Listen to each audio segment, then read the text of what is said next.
fisiología de sangre. Y nada, eso chicos, espero que disfruten la clase y que puedan aprender un montón el día de hoy también. Exacto, eso es lo importante, ustedes poder aprender y poder tener una introducción al área de fisiología, ¿listo? Ahora, sí, lo único que pido que si es que podrían participar en el chat o básicamente activar su micrófono, obviamente para que sea más dinámico todo, ¿no? Porque es la importancia de esta clase de que ustedes aprendan y una manera de aprender es participando, ¿listo? Así se equivoquen, ¿no? Estamos acá todos para aprender, ¿listo? Bueno, chicos. Entonces, abarcamos el tema, obviamente, de lo que viene a ser sinapsis. Es un tema bonito porque ustedes lo van a ver más que nada de manera introductoria, listo, en Morfo 1, y de ahí obviamente van a ir más a profundidad en Morfo 4, donde llevan todo lo que es neuro, ¿listo? Si no llega a cambiar algo la malla, en Morfo 4 llevarían todo lo que es neuro, ¿listo? Bien, entonces, empezamos entonces con sinapsis, ¿listo? Bueno, les presento, él es nuestro mascota, no podría decirse cerebrito, que nos va a ayudar en todo y lo van a ver en todas las semanas, ¿listo? Lo van a ver en todas las semanas, a cerebrito yo lo paro enfermando, va a tener todas las patologías de sus casos clínicos y es una manera para que también ustedes puedan entender, ¿listo? Y relacionarlo. Bueno, ¿alguien sabe lo que es la sinapsis, chicos? ¿Qué es la sinapsis? Alguien más o menos capaz orientado a la biología, algo, tiene una idea, un panorama. No pido una definición formal, sino obviamente como ustedes sepan expresarse. ¿Alguien sabe lo que es la sinapsis? Comunicación entre neuronas. Bien, Yanela, ya tenemos ahí una definición. Comunicación entre neuronas. Ahora, la sinapsis. Bien, Val. Transmisión de la información, perfecto. Todos esos aportes van sumando, ¿ah? Porque ahí vamos armando ya un concepto más global de lo que es la sinapsis. Ahora, la sinapsis está muy bien, todo lo que dice Yanela, no sé si es Janela, Yanela y Val. Comunicación entre neuronas, perdón, sí, parcialmente. ¿Por qué? La sinapsis no solamente va a ser una comunicación entre neuronas, también puede ser una comunicación entre una neurona y un músculo o glándula. ¿Listo? Eso es la sinapsis, porque los entiendo, capaz cuando llevamos biología, entendemos sinapsis solamente entre neuronas, pero no, es neurona y también puede ser un órgano. ¿Listo? Ahora, esa es la sinapsis. ¿Listo? Primero, como dijeron, comunicación, exacto, que obviamente puede ser entre neuronas o neurona y órgano, que es algo muy importante. ¿Listo? Ahora, ¿cuál es el mensaje de la sinapsis? ¿Alguien sabe? ¿Cuál es el mensaje de la sinapsis? ¿Cuál es el que inicia esa sinapsis? Mejor dicho, ¿quién inicia esa sinapsis? Porque hay algo que le empieza. Las neuronas no se empiezan a comunicar así de la nada, sino hay algo que es ese mensaje que engloba todo y hace que las neuronas se puedan comunicar. A ver, un estímulo, impulso nervioso. Perfecto. Eso es el mensaje de la sinapsis. Obviamente, llevándolo ya a un término mucho más lindo. ¿Listo? Será obviamente el potencial de acción. Que el potencial de acción es ese estímulo que va a comunicar a las neuronas mediante una energía eléctrica que va a viajar desde obviamente las dendritas de la neurona hacia lo último que sería el axón. Para que así esa energía eléctrica posteriormente también se transforme en una energía química, que consiste en la liberación de neurotransmisores. ¿Listo? Eso obviamente vamos a ir viendo punto a punto. Pero lo más importante es eso. ¿El mensaje cuál es? Es el potencial de acción. ¿Ok? Perfecto. Entonces, veamos. Entonces, ¿para qué realmente me sirve esta sinapsis? ¿No? El cerebrito está como que enojado. ¿Por qué? ¿Para qué me sirve esto? Conocer todo esto. Bueno, la sinapsis en verdad es muy amplia. Y van a ver en todo Fisiología 1 que todo tiene que ver con sinapsis. Sobre todo en la parte clínica va a haber, obviamente, enfermedades que me van a afectar directamente la sinapsis. Obviamente, de manera más puntual. Nosotros conocemos la sinapsis como una comunicación netamente de manera general. Pero ¿para qué realmente me sirve? Primero, para integrar la información. Otro, para coordinación de funciones. Espérenme, acá, coordinar funciones del cuerpo. También tenemos la base del pensamiento y la conciencia y la regulación del sistema nervioso. O sea, nosotros tenemos una amplia gama, ¿listo? De lo que viene a ser la sinapsis a nivel del cuerpo. O sea, sirve un montón. Regulación, por ejemplo, está también la regulación del pensamiento, por ejemplo, también los sentimientos, etcétera. Hay también muchas cosas que obviamente quiero que quede claro, que a nivel nervioso no se sabe muy bien. Cuando ustedes llevan neuro, la parte de Morfo 4, hay unas cosas que van a estudiar parcialmente porque no se estudia a profundidad, no se sabe cómo funcionan. ¿Listo? Por ejemplo, el por qué soñamos es algo que todavía está en teoría. ¿Listo? Y también tiene que ver mucho ahí la sinapsis, las comunicaciones. ¿Ok?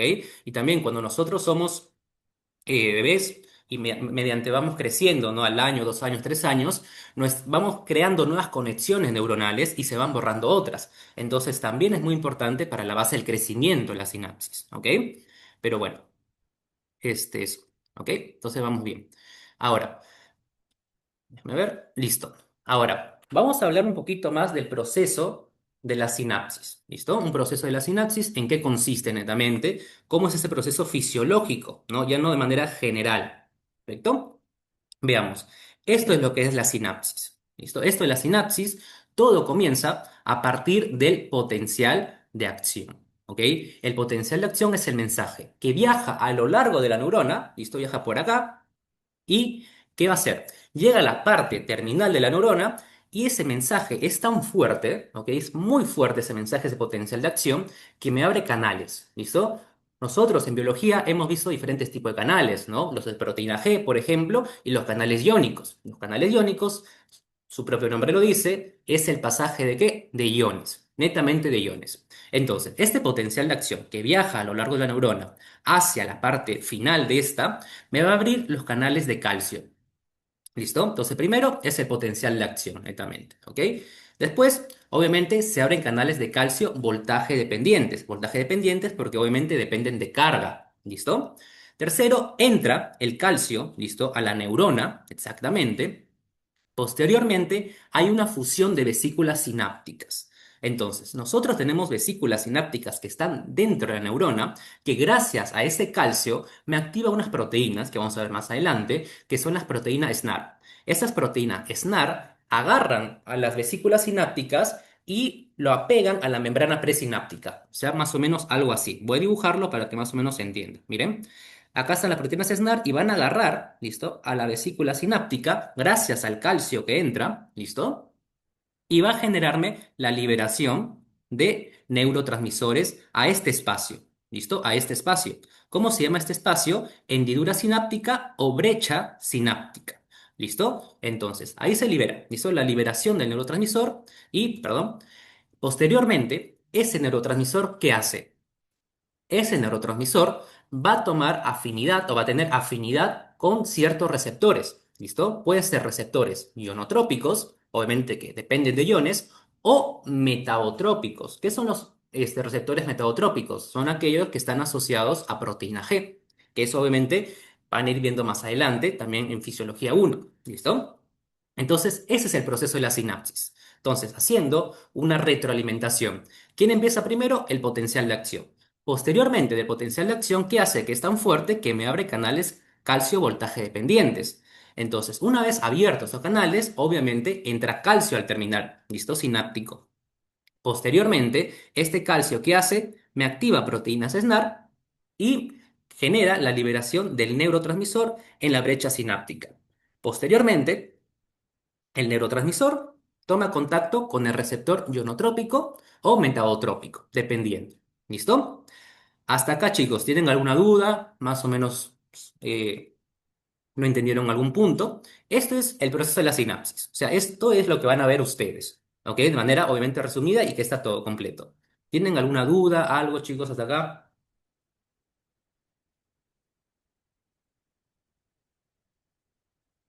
Hola, hola. ¿Todo bien? ¿Hay alguna duda? ¿Algo no se entendió? Todo perfecto hasta acá, chicos. Lady dice bien, Alexa dice bien. No tengo a todos acá que me... Bueno, pero bueno, más o menos imagino que todos están bien, ¿no? Bien, a ver, espérenme. Quiero que... Acá, perfecto, perfecto, ahí está. Perfecto, ahora sí. ¿Cómo es esto? Yo lo hice de manera dinámica para que ustedes puedan entender, ¿no? Esta es la neurona presináptica, esta es obviamente la célula posináptica. ¿Qué tenemos nosotros? Espérenme, ahí está. Un estímulo, ¿verdad? Ese estímulo, el potencial de acción es el estímulo, me va a generar la apertura de canales calcio-voltaje dependiente. Hace que obviamente entre calcio, posteriormente se me fusionan las vesículas sinápticas, ¿ok? en la membrana presináptica gracias a la proteína SNAR y se liberan los neurotransmisores. Esos neurotransmisores posteriormente van a generar que tomen contacto con sus respectivos receptores, generándome el potencial de acción, obviamente en la célula postsináptica. ¿Listo? Eso es lo importante. Esa es la parte fisiológica, cómo ocurre 100% una sinapsis. ¿Listo? Bien, ahora, la pregunta que les hago a ustedes y que la mayoría se suele confundir. Los neurotransmisores, cuando toman contacto con su receptor, ¿para qué es? Les doy opciones. Uno, para que lo activen o para que esos neurotransmisores ingresen a la célula. ¿Cuáles creen que pasa acá? ¿Que el neurotransmisor activa el receptor o que el neurotransmisor entra a la célula? ¿Qué piensan ustedes que hace? Más o menos, una idea. Activa el receptor, dice Yanela, para que lo activen, Leonardo. Mira, estoy coincidiendo también, soy Leo, para que active el receptor. Muy bien, es para que active el receptor. ¿Listo? Esa es la función del neurotransmisor. ¿Ok? Ahí es un error muy común creer que el neurotransmisor ingresa a la célula. ¿Listo? Pero no, es quien activa al receptor. ¿Listo? Perfecto. Con estos conocimientos, ustedes ya saben todo el proceso sináptico. ¿Listo? Cómo ocurre la sinapsis, para qué es importante, y obviamente ya saben que no solamente es entre neuronas, ¿listo? Sino también entre neuronas y músculos u órganos, ¿ok? Ahora, nosotros también tenemos tipo de sinapsis. Acá les presento una sinapsis química y una sinapsis eléctrica, ¿listo? Quiero que ustedes me digan las diferencias. ¿Qué diferencias se encuentran aquí, chicos? Sabiendo la imagen. ¿Qué me dirían viendo este panorama? ¿Cuál sería la diferencia? Por ejemplo, la química. ¿Qué hay en la química? Que lo diferencia, por ejemplo, de la eléctrica. ¿Cuál sería esa diferencia?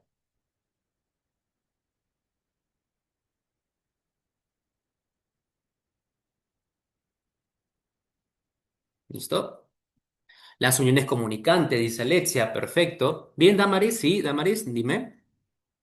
Bueno, si no me equivoco, la química es de los neurotransmisores y la eléctrica de los iones de medio de la eléctrica. Perfecto, Damaris, perfecto, sí. Obviamente, como también se complementa con lo que dijo Alexia, ¿ok? Es que en la tipo de sinapsis, obviamente, eléctrica, tenemos uniones comunicantes, ¿ok? Eso hace que obviamente la comunicación sea bidireccional, o sea que los iones puedan pasar de un estado a otro, por ejemplo, de esta célula a esta célula, o de esta célula a esta célula, ¿listo? En cambio, el de sinapsis química es unidireccional, o sea, solamente pasa de la neurona presináptica hacia la neurona postsináptica. Obviamente, si vamos en comparación, ¿quién es más rápido? Obviamente las que tienen uniones comunicantes, uniones gap, son mucho más rápidas. En cambio, la química, a comparación de la eléctrica, es más lenta. Pero igual, esto ocurre, la química en milisegundos, ¿ok? Pero si comparamos, obviamente la eléctrica es mucho más rápida. ¿Listo? Damaris, creo que levantaste la mano nuevamente. O... No, disculpe. Ah, listo, perfecto, no pasa nada. ¿Ok? Listo. Ahora sí, veamos. Entonces, todo esto claro acá, chicos, sobre los tipos de sinapsis. ¿Todo bien? Ahí están las diferencias. Yo les dejé un cuadrito, ¿ok? Para que también ustedes puedan ver, analizarlo, ¿ok? Sobre los tipos de la sinapsis. Y algo muy importante es que quiero que sepan que en la química, en la tipo de sinapsis química, tenemos como mensaje el potencial de acción. ¿Listo? Entonces, el potencial de acción, quiero que quede claro, es una energía eléctrica. Entonces, al ser una energía eléctrica, ustedes van a razonarlo, acá se está terminando siendo una energía química. O sea, miren, ve lo sorprendente que es el cuerpo. Pasa de una energía eléctrica a una energía química. Por eso es que yo le decía esto en la introducción. El potencial de acción es eso, ¿no? Energía eléctrica y en las neuronas puede terminar en la secreción de neurotransmisores, que es algo químico. ¿Ok? Bien. Ahora, vamos sobre los neurotransmisores. ¿Listo? Acá le dejé una mnemotecnia. Los neurotransmisores clásicos, ¿ok? Para poder clasificar a un neurotransmisor clásico, ustedes siempre deben basarse de la regla de la mnemotecnia Salite, ¿ok? Todo neurotransmisor se tiene que sintetizar. Esto todo se sintetiza. Obviamente, ¿cómo empieza la síntesis? Por medio de enzimas. Por ejemplo, la acetilcolina se sintetiza por la colina y acetilcoenzima A, gracias a la colina aciltransferasa, ¿ok? Es muy importante. ¿Listo? Vamos a ver ahorita más adelante. Todo neurotransmisor se tiene que almacenar. ¿Y en dónde se almacena? En vesículas. ¿Listo? Todo neurotransmisor se almacena en vesículas. Todo neurotransmisor se tiene que liberar. ¿Listo? Liberar. ¿Hacia dónde? Hacia la hendidura sináptica, hacia la brecha sináptica. Y todo neurotransmisor tiene que tener interacción con algún tipo de receptor, sea ionotrópico, sea metabotrópico. ¿Listo? Es muy importante. Y también tiene que tener una terminación, o sea que el neurotransmisor no va a estar en la brecha sináptica toda la vida, por siempre, sino que puede tanto hacer una difusión, ¿no? Además tejidos, sufrir una degradación o una recaptación.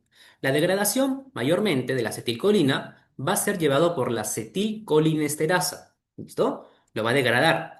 O, por ejemplo, tenemos la monoaminoxigenasa o la catecol o metiltransferasa. Estas dos van a ser muy importantes en la degradación de catecolaminas, que ahorita lo vamos a ver, pero de manera de spoiler, las catecolaminas son la adrenalina y la noradrenalina. Entonces, acá mi pregunta para ir pasando ya poquito a poquito. ¿Alguien sabe, porque seguro han escuchado series médicas, Grey's Anatomy, Doctor House, El Residente, etcétera? ¿Alguien sabe la función que tiene la adrenalina y la noradrenalina? Más o menos saben qué, más o menos en qué consiste, qué función tienen. Sin miedo, ¿ah? Acá todos nos podemos equivocar, todo eso. ¿Qué dicen, chicos? ¿Saben la función de la adrenalina y la noradrenalina?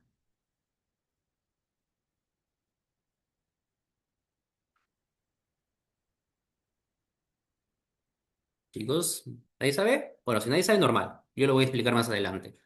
¿Listo? Pero lo digo porque se escucha mucho en las series médicas, ¿no? La adrenalina, más que nada. Un paciente que cuando está descompensado, por ejemplo. Pero no, bueno, no pasa nada, lo vamos a ver ahorita. ¿Listo? Tenemos primero a un neurotransmisor. ¿Listo? Yo lo representé por cerebrito.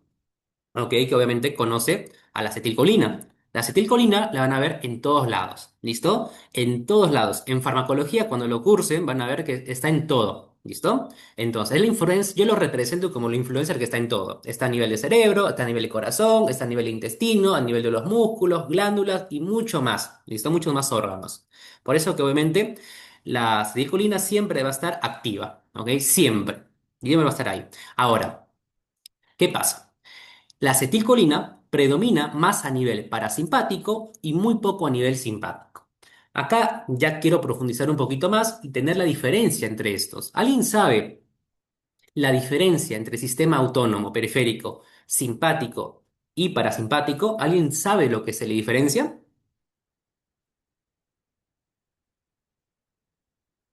Más o menos la diferencia entre el sistema simpático y parasimpático. ¿En qué se diferencia? Va muy importante para poder relacionar los casos clínicos de más adelante. Dime, Damaris. Bueno, parasimpático podría ser cuando, no, bueno, empezó con simpático, es cuando nos encontramos en alguna emergencia y Muy nuestro bien. ritmo cardíaco se encuentra muy apresurado, se podría decir. Y también, y parasimpático ya también es lo contrario, cuando nuestro ritmo cardíaco disminuye y también se podría decir cuando nuestra digestión no está activada o algo así, no está en función. Claro. O sea, está muy bien, Damaris, lo que dijiste, perfecto. Por ahí creo que escribieron en el chat. A ver, déjame ver. Simpático, lucha y huida, estado de alerta. Y parasimpático, exacto, cuando estamos calmados. Bien, Keila. Ajá, más o menos también se complementa a lo que dijo Damaris, ¿verdad? El estado parasimpático es básicamente las personas que están relajadas, ¿no? Atendiendo una clase, como ustedes, por ejemplo, están con su parasimpático activo, ¿no? Ahora, una mentira que a veces le dicen los docentes, pero no por desconocimiento, sino porque obviamente van a ir avanzando, es que obviamente cuando una persona está en fase parasimpática, no quiere decir que está inactiva la fase simpática, sino que la fase parasimpática es la que predomina, pero la simpática está ahí igual, ¿listo? No se desconecta, no hay una desconectación, porque si se desconecta sería algo grave, ¿ok? Entonces, una predomina sobre otra, pero nunca va a estar inactiva, ¿listo? Ojo ahí, ¿listo? Ahí ya pueden obviamente ir más a fondo. Ajá, tiene que haber un equilibrio también ahí, ¿listo? Recuerda que el cuerpo siempre está en homeostasis, siempre trata de regular el equilibrio interno. Entonces, el parasimpático es cuando están relajados. Obviamente, cuando están relajados, ¿cómo está su corazón? Obviamente, normal, tiene una bradicardia. Bradicardia es que obviamente late mucho menos, más lento. También tiene una broncoconstricción, o sea, sus bronquios están más contraídos porque obviamente no necesitan captar aire cuando están en estado de alerta. Por ejemplo, también favorece lo que viene a ser la digestión, también obviamente la orina, cuando quieren miccionar, también lo estimula, ¿listo? Y muchas cosas más. El simpático, ¿cómo es? Al contrario, el simpático, obviamente, estás en estado de alerta. Por ejemplo, estás caminando por la calle y te encuentras, no sé, alguien, un payaso, que sea terrorífico, imaginemos. ¿Qué pasa? Obviamente, tú entras en estado de alerta y ¿qué pasa a tu cuerpo? Bueno, empieza a latir tu corazón rápido, obviamente, ¿para qué? Para que tú puedas correr. Entonces, ¿para qué creen que late el corazón rápido? Para que bombee más sangre hacia, obviamente, los músculos que necesitan oxígeno para poder correr. Por eso es que hay una taquicardia, la explicación. Tienes una taquicardia para que perfunda más sangre a los tejidos y tú puedas correr y escapar, por ejemplo, el payaso, ¿no? Que te quiere perseguir. Otro también, por ejemplo, hay una broncodilatación. O sea, tus bronquios se dilatan. ¿Por qué se dilatan? Porque obviamente quieres captar la mayor cantidad de oxígeno para que también se lleve de los tejidos, ¿ok? ¿Qué más? Ya tenemos obviamente una inhibición de la digestión y una inhibición, obviamente, de la micción. Cuando tú estás tratando de escapar, obviamente, inhibes el querer orinar e inhibes, obviamente, ir a defecar. ¿Listo? Y muchas cosas más que obviamente lo vamos a ir ampliando. Pero más o menos eso es lo que importa en el sistema simpático y parasimpático, sobre todo en este tema. ¿Listo? Veamos. Ahora, vamos a hablar, ya sabiendo la diferencia entre simpático y parasimpático, para mí lo primordial para esta clase es obviamente, si vamos a hablar de un neurotransmisor, hay que hablar de su síntesis. ¿De dónde viene? Bueno, todo empieza gracias a que la colina, ¿listo? Entra a la terminal nerviosa, ¿listo? Entra por un canal que se llama CHT1, que es un cotransportador, o sea que ingresan dos moléculas a la célula con sodio, ¿listo? De ahí hay la síntesis de acetilcolina. Gracias, obviamente, a la colina acetiltransferasa. O sea, tenemos a la acetilcoenzima A, que, ojo, si recordamos biología, viene obviamente la mitocondria, ciclo de Krebs, ¿listo? Y se junta con la colina gracias a la colina acetiltransferasa, que lo transforma en acetilcolina. Esa acetilcolina se va a almacenar en las vesículas, ¿listo? Gracias a un transportador, que es el transportador vesicular de acetilcolina. Posteriormente se libera esa acetilcolina y de ahí obviamente actúa en el receptor, que puede ser un receptor ionotrópico o metabotrópico. ¿Listo? Y por último se degrada esa acetilcolina por la acetilcolinoesterasa. ¿Listo? Perfecto. Entonces, eso es la síntesis de la acetilcolina. ¿Ok? Si hablamos siempre de un neurotransmisor, tenemos que saber su síntesis, de dónde viene, de dónde proviene, porque eso nos puede ayudar a entender bastante lo que es fármaco más adelante. ¿Listo? O por ejemplo, la patología, qué está fallando. ¿Listo? Entonces, siempre ir a nivel molecular para afinar un poquito, ¿no? Si quieres, obviamente, aumentar el conocimiento. Pero bueno, esa es la síntesis de la acetilcolina. ¿Ok, chicos? Ahora. ¿Qué receptores son afines a la acetilcolina? Yo les dije, ¿no? ¿Verdad? Tenemos tanto nicotínicos y metabotrópicos. Bueno, la acetilcolina, como saben, está en el parasimpático. ¿Listo? Y en el parasimpático tiene acción en metabotrópicos. ¿Listo? Ahora, cuando actúa a nivel somático, va a actuar ante receptores nicotínicos. ¿Listo? Ahora, ¿cuál es el sistema somático? Cuando obviamente la neurona hace sinapsis con el músculo. ¿Listo? Cuando la neurona hace sinapsis con el músculo, es dependientemente de la acetilcolina con receptores ionotrópicos. ¿Listo? Por ejemplo, acá tenemos un receptor ionotrópico. Esto es el músculo. ¿Ok? ¿Qué pasa?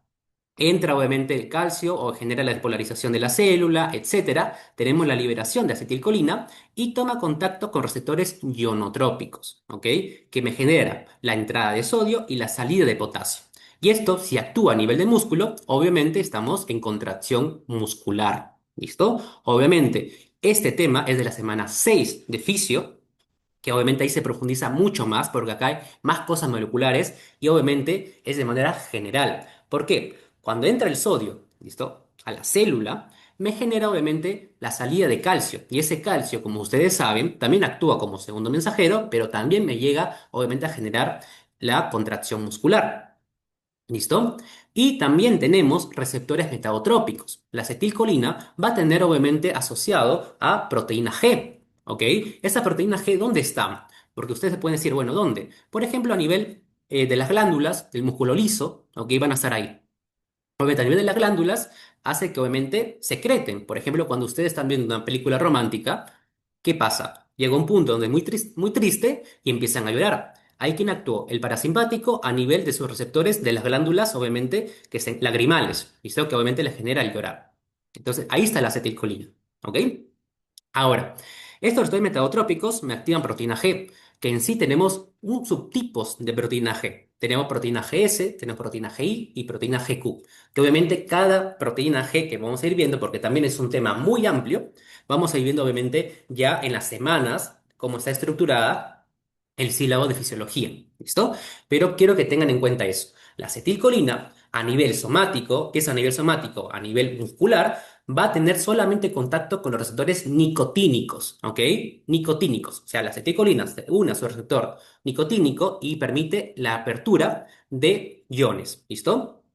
Ahora, también asociado ya más que nada a nivel parasimpático, va a tener contacto con sus receptores metabotrópicos, ¿listo? Que son proteína G, que pueden estar en el corazón, puede estar en el cerebro, puede estar en el músculo liso, ¿ok? En el endotelio, etc. ¿Ok? Bueno, eso es obviamente la acetilcolina. Pero quiero que me digan, ¿todo que está quedando claro? ¿Hay alguna duda? Hasta el momento no entendieron alguna parte. Pueden decirme, chicos, si todo está bien o capaz algo no quedó claro. Díganme. Hola, hola. ¿Todo bien, Ivania? Sí, todo bien, chicos. Díganme si todo está quedando bien claro. Capaz no entienden algunos términos que empleo, que puede pasar, pero quiero que me digan, ¿todo bien? Damari, sí, ¿entendió? Bien. Perfecto, porque esto es muy bien porque lo vamos a emplear en los casos clínicos y en fármaco, ¿ok? Entonces, quiero que ahí todos participemos. Estoy tratando la parte teórica para que más o menos me entiendan. ¿Listo? Bien, entonces, por ejemplo, eh, a ver, se me pone, quieren orinar, ¿verdad? ¿Quién se activa? El parasimpático, ¿verdad? ¿Quieren orinar? El parasimpático. Ahora, la acetilcolina, obviamente para que tú puedas orinar, tiene que contraer el músculo detrusor de la vejiga para que obviamente me genere, obviamente, para que puedas orinar. ¿Listo? ¿Qué más está predominando ahí? El ionotrópico, el metodotrópico. Músculo detrusor de la vejiga. ¿Va a ser ionotrópico o metadotrópico? ¿Dónde va a hacer contacto la acetilcolina? A nivel tu músculo detrusor. Y ese metadotrópico es un músculo, ojo, músculo.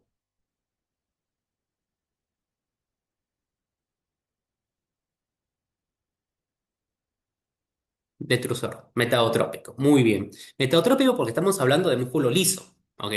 No algo muscular esquelético.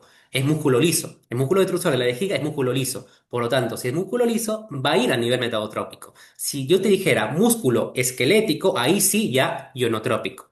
¿Listo? Por ejemplo, estoy en mi casa y está haciendo 35 grados y empiezo a sudar. Entonces, obviamente eso es parasimpático, porque el parasimpático me genera el sudor, tiene una inervación colinérgica. Entonces, ¿qué pasa ahí? La acetilcolina, ¿dónde está actuando para que me genere el sudor? ¿Receptores ionotrópicos o metadotrópicos?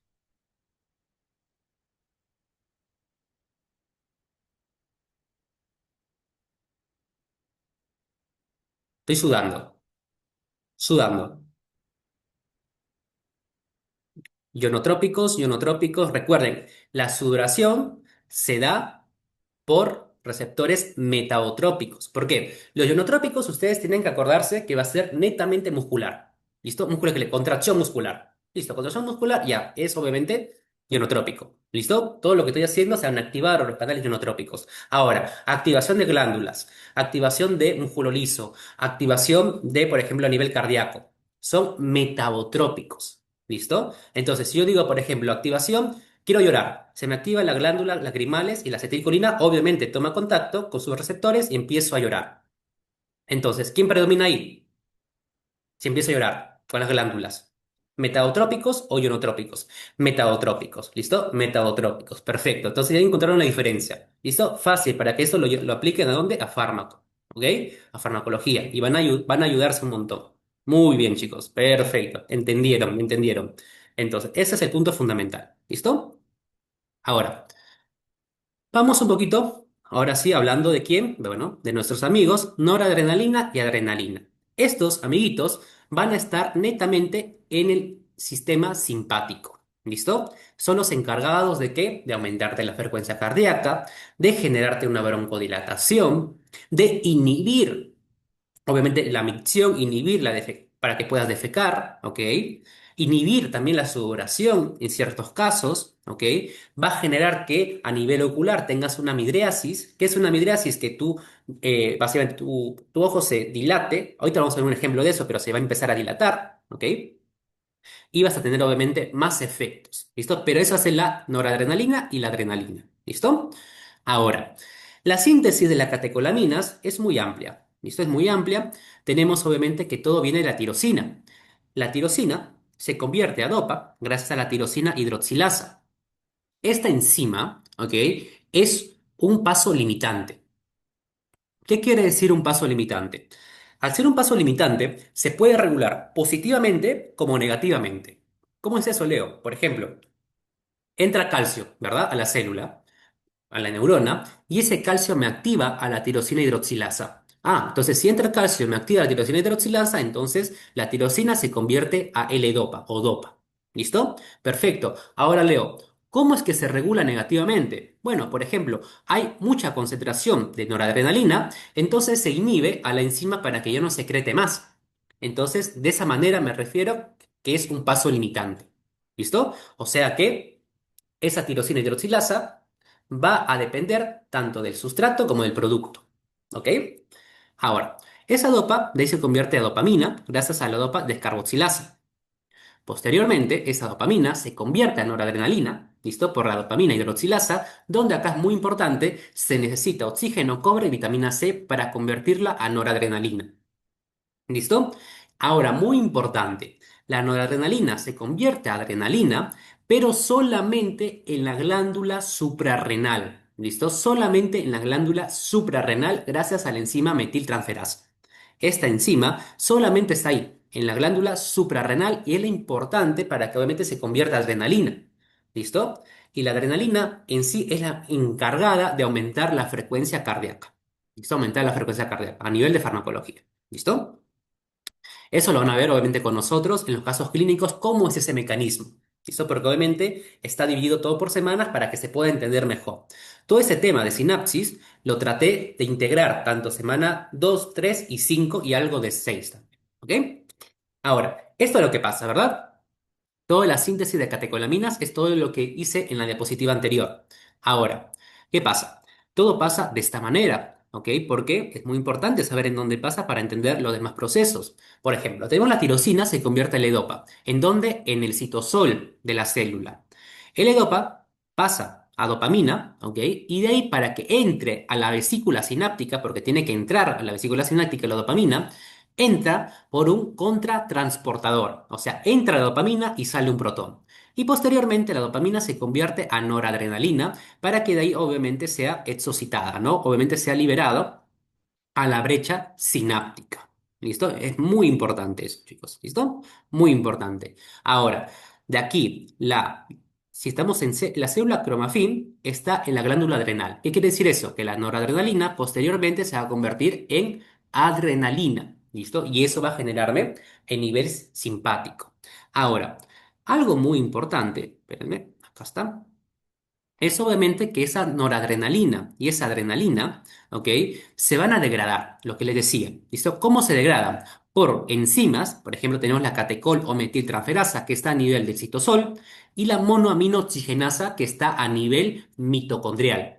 Entonces, es muy importante porque se degradan a ácido vanil mandélico en orina. ¿Listo? Entonces, eso es muy importante en la parte clínica. ¿Por qué?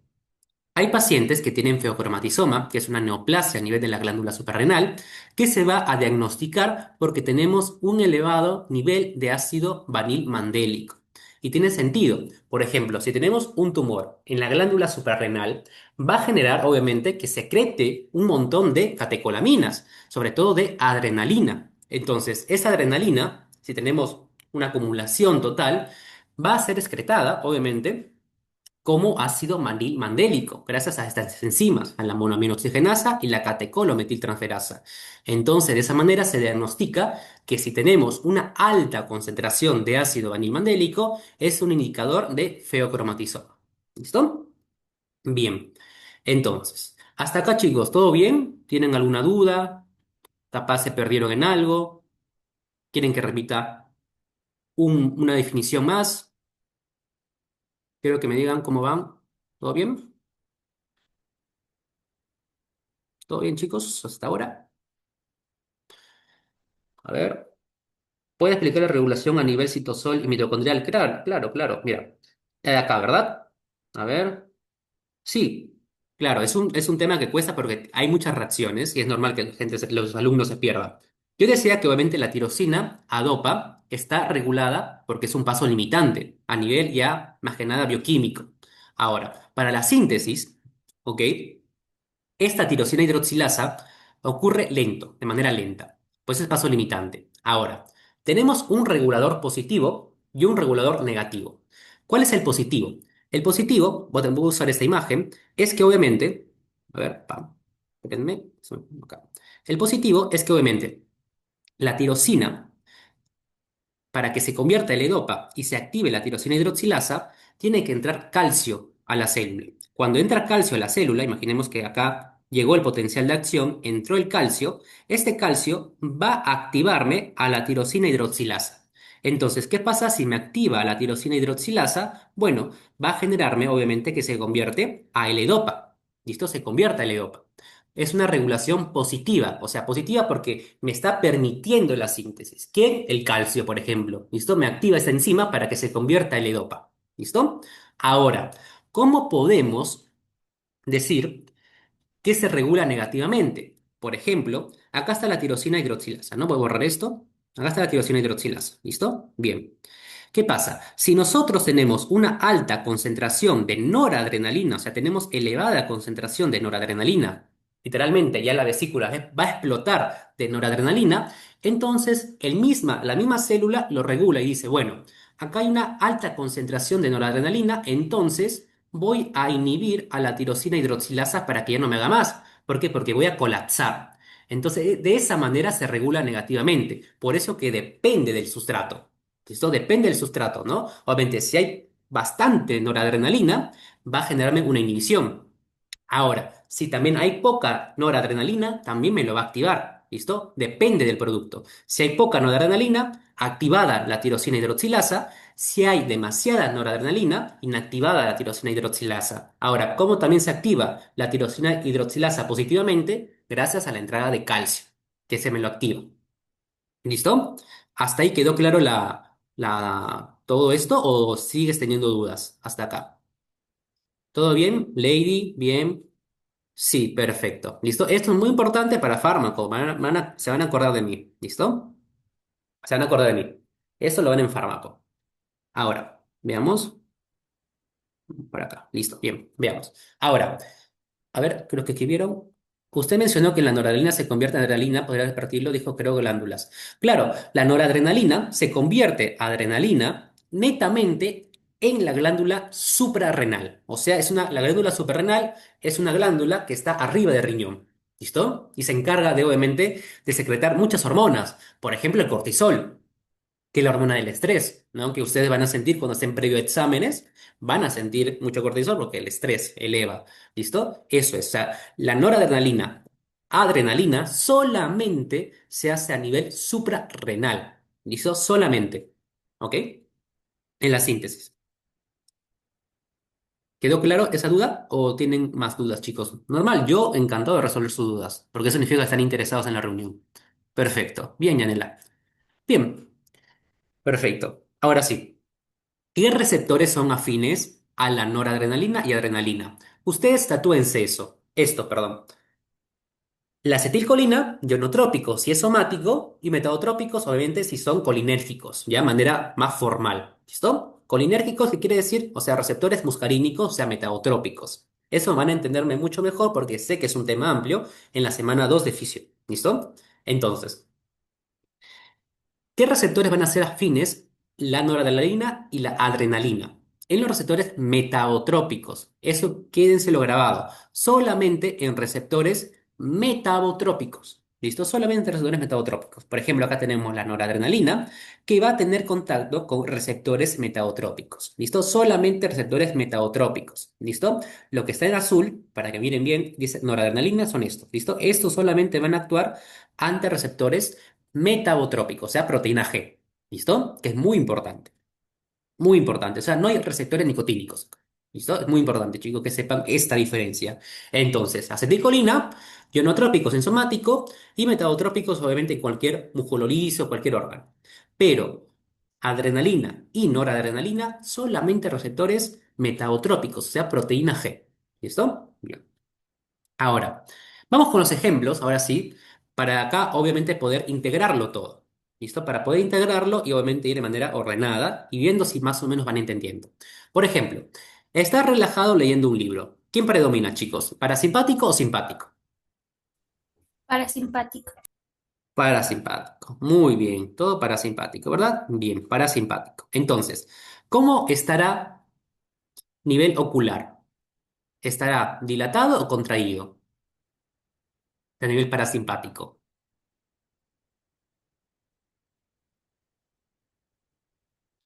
Contraído, ¿verdad? Perfecto. O sea, eso se llama miosis. ¿Listo? Ya vamos empleando ya términos médicos. Miosis. Perfecto. Ahora, ¿por qué mi cuerpo quiere una miosis si está parasimpático? ¿Por qué? ¿Por qué quiero contraerlo? ¿Por qué es necesario contraerlo? ¿Por qué piensan ustedes? O mejor dicho, y también, ¿por qué en el simpático se me dilata? Esa es la diferencia. Quiero que lo razonen. ¿Por qué? ¿Por qué? Siempre pregúntense eso, el por qué pasa.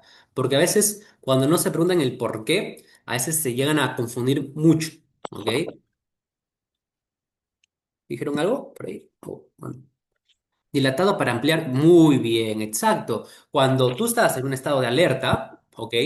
Tus ojos obviamente se dilata para poder ampliar la visión. Obviamente para ver si hay un nuevo escape por ahí, si hay alguna salida, etcétera. En cambio, cuando estás en zona relajado, cuando estás parasimpático, no pasa nada. Estás obviamente descansando, viendo la tele, no necesitas ampliar tu vista. ¿Listo? Bien. Acá tienen básicamente otra duda, ¿entendieron esta parte? ¿Todo bien? A ver. ¿Y contraído por qué? Porque obviamente al contraerse, cuando estás en estado parasimpático, tu cuerpo no quiere obviamente ver más allá. Tú estás relajado, por lo tanto, haces más, te importas más obviamente lo que estás haciendo que obviamente dilatar tus ojos para tener una amplia visión. No te sirve a ti en estado relajado ampliar tu visión. ¿Listo? Estás en zona relajada. O sea, solamente estás leyendo un libro y se contrae para que nada más enfoques el libro. ¿Entiendes? O por ejemplo, estás en la universidad sentado mirando la pizarra, no se te va a dilatar porque obviamente estás enfocado a un solo punto. Ahí está el reflejo de la acomodación que también afecta el sistema parasimpático. ¿Ok? Reflejo de la acomodación también sistema parasimpático. Es por eso. Que eso lo van a ver igual ahorita en los casos clínicos, que está muy bueno también. Además, lo integramos todo. Perfecto. Ahora, a nivel del corazón, ¿cómo estará? ¿Cómo estará a nivel del corazón? Una bradicardia. ¿Listo? Ya empleamos términos médicos. O sea, básicamente baja la frecuencia cardíaca, baja las propiedades cardíacas, baja obviamente lo que viene a ser el... Ay, se me fue el nombre. Tanto... Daniel, creo que se le prendió su micrófono. Listo. Bueno, se me fue el nombre que lo tenía acá en la punta de la lengua. Se baja la poscarga, la precarga. Listo, lo van a ver en cardio. Y a nivel del intestino, obviamente, ¿qué va a pasar, chicos? A nivel intestino, si estás en estado parasimpático.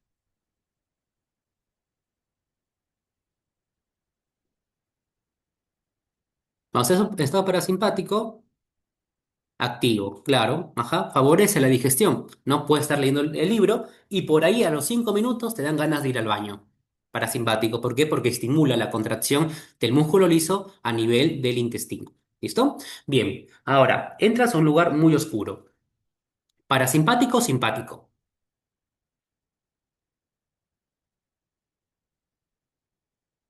¿Qué me dirían ustedes? Simpático, obviamente simpático. ¿Listo? Simpático. Muy bien, chicos. ¿Entendieron? Perfecto. Entonces, los ojos, ya les dije anteriormente, les spoileé, va a estar obviamente una midriasis, ¿no? Obviamente va a estar de esta manera. ¿Ok? De esta manera. Una midriasis. ¿Listo? Dilatada. Obviamente, esta persona posiblemente esté intoxicada con opioides, puede ser, no, perdón, con opioides no, con opioides es una miosis. Con cocaína, por ejemplo, pueden poner, ¿no? Suposiciones o puede tener algún tumor que esté obviamente afectando la cadena simpática también. Bien, es posible, ¿ok? Ahora, ¿el corazón cómo estará, chicos? Taquicardia. ¿Listo? Taquicardia. Perfecto, muy bien. Muy bien, taquicardia. Ahora, por ejemplo, acá le decía, ¿no? Un modo para que más o menos ustedes se puedan acordar por qué hay una dilatación o básicamente en el sistema simpático, ¿no? Si estás huyendo de un Terian que se percibe como león, obviamente no sé lo que te puede hacer. ¿Qué quieres? Obviamente, si te estás escapando, estás corriendo del león, ¿listo? Que se autopercibe como león. Obviamente quieres pupilas más grandes, ¿no? Obviamente no pequeñas, porque si tienes pequeñas te restringe la visión y si fueras más grande, obviamente tienes más campo de visión para ir, para ver dónde puedes escapar, ¿listo?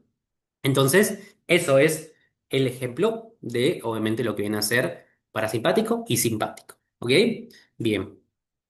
Ahora, estás corriendo para alcanzar el bus. Ya vamos a, a una profundidad mucho más pro. Obviamente es el simpático, ¿no? Ya lo spoileé.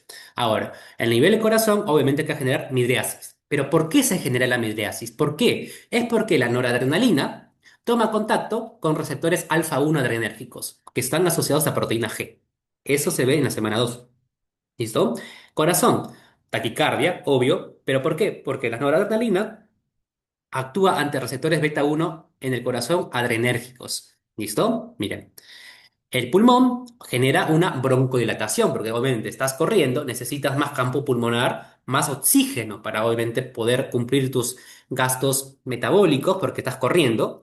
Entonces, una broncodilatación, que la noradrenalina, ¿en qué receptor actúa? En receptores obviamente beta 2 en pulmones. ¿Listo?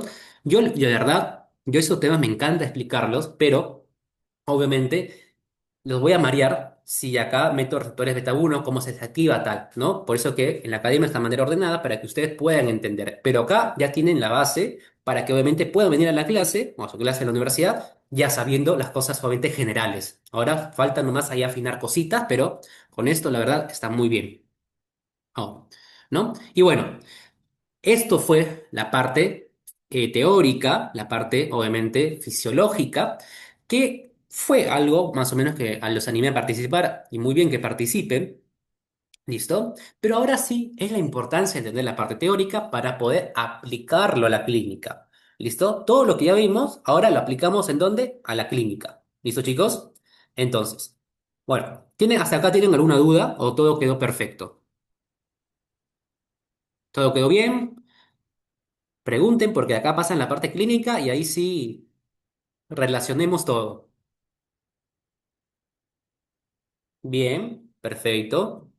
Bien, chicos, recuerden que al final de la clase hay un sorteo de beca y media beca que van a ser por Kahoot. ¿Listo? Y ahí obviamente pueden participar. Y el que saca mayor puntaje de la beca completa y segundo, tercer puesto, media beca. Entonces, todo es relacionado a lo que yo dije. Así que mucha atención a los datitos que dije porque eso viene en el Kahoot. ¿Listo?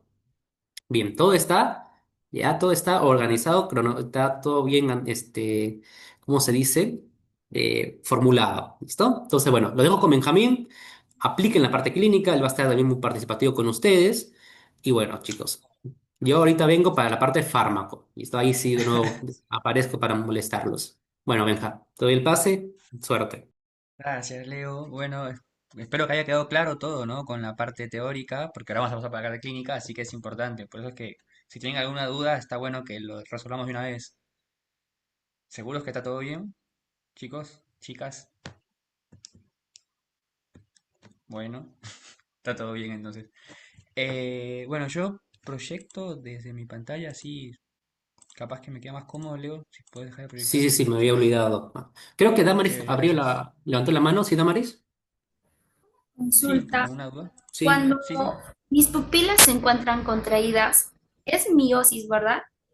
Y sí, cuando se encuentran como que más grandes es midriasis. Es así el es. Mira, acordate esta mnemotecnia que está buena. Miosis, chiquito. Mitriasis, abre la boca, ¿entendés? Está buena esa Dios. mnemotecnia.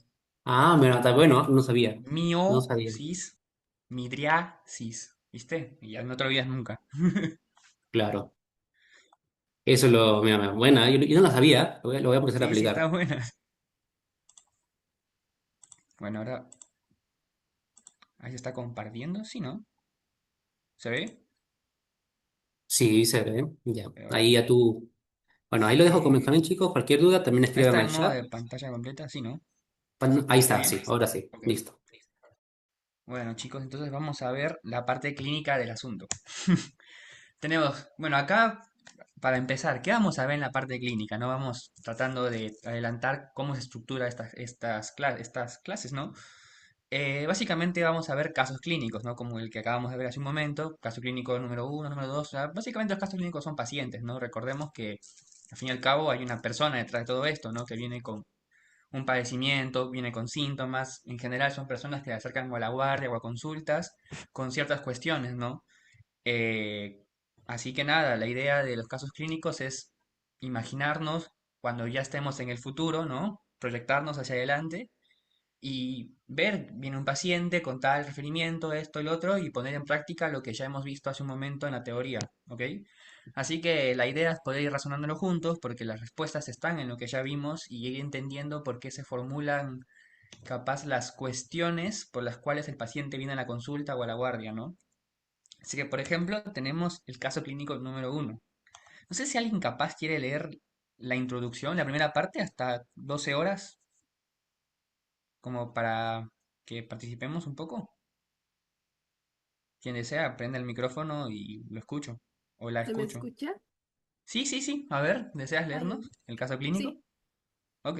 ya. A ver, un hombre de 38 años acude al servicio de urgencias por visión borrosa, dificultad para hablar y debilidad muscular progresiva que comenzó hace aproximadamente 12 horas. Ok, gracias. Bien, perfecto. Vamos a leerlo así, parte por parte, porque es necesario entender qué es lo que estamos viendo, ¿no? Analizarlo. Como nos mencionó Ivania, ¿está bien? Nos menciona Ivania que un hombre de 38 años llega, o sea, a urgencias. Es un caso de emergencia, no estamos en un consultorio, no estamos, viene alguien con unos síntomas que pues son bastante complejos. Mira, por ejemplo, dice que tenía visión borrosa, dificultad para hablar y debilidad muscular progresiva. Todo como que se ve como que el paciente viene como que inhibiéndose, ¿no? Tirándose para abajo.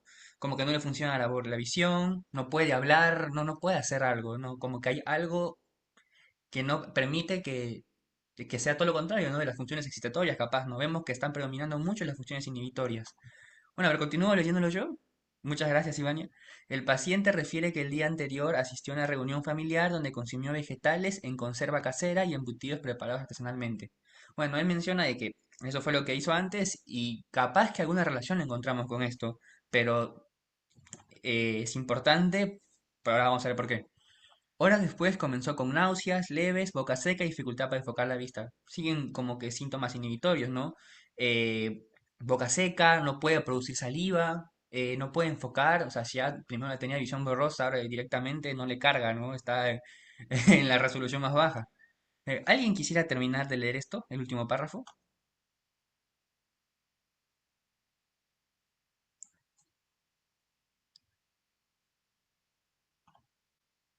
Sí, Damaris, ahí lee, ahí levantó la mano. Sí, ay, perdón, que Ok. no puedo ver quién está levantando la mano. Ok, te escucho. Con el paso de las horas, la debilidad se volvió más evidente, iniciando en la cara y en los músculos oculares, Ujú, presentando proptosis palpebral sí. y diplopia. Posteriormente comenzó a notar dificultad para cagar y hablar, además de sensación de debilidad descendente en los brazos. Perfecto, Damaris, muchas gracias. Sí, bueno, vemos que continúan los síntomas vamos a decirle como el bajón capaz, ¿no? Síntomas iniciando la cara, no puede mover los músculos de la mímica, ya ni siquiera puede enfocar la vista, ni siquiera puede mover los ojos.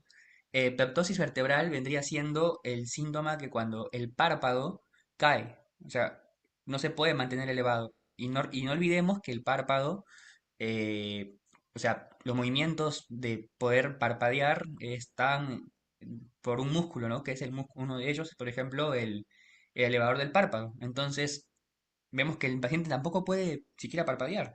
Y diplopía, bueno, también está relacionado con los movimientos oculares, ¿no? Sigue teniendo un problema que se ve mucho en la vista, ¿no?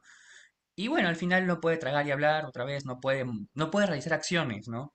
Entonces ya, y debilidad entre los brazos. Ya, hasta acá, bueno, tenemos un montón de síntomas que van correlacionados unos por el otro. La idea de resolver un caso clínico es siempre entender que todos los síntomas siguen alguna línea. O sea, ¿qué línea puedes decir este síntoma y este síntoma tienen algo en común? Y que tenemos un antecedente de que consumió algo. Si consumió algo significa que capaz todos estos síntomas están siendo generados por alguna sustancia, alguna bacteria, alguna toxina que se viene en lo que consumió, ¿no? Y bueno, todos estos síntomas al fin nos dan como diagnóstico a la toxina botulínica, ¿no? El botulismo. Que qué vendría siendo, ¿no? Que ahora sí, para entender un poco más la parte clínica o sea, fisiológica también de cómo se produjo esto, ¿no? Tenemos que, por ejemplo, ¿qué dice la toxina botulínica?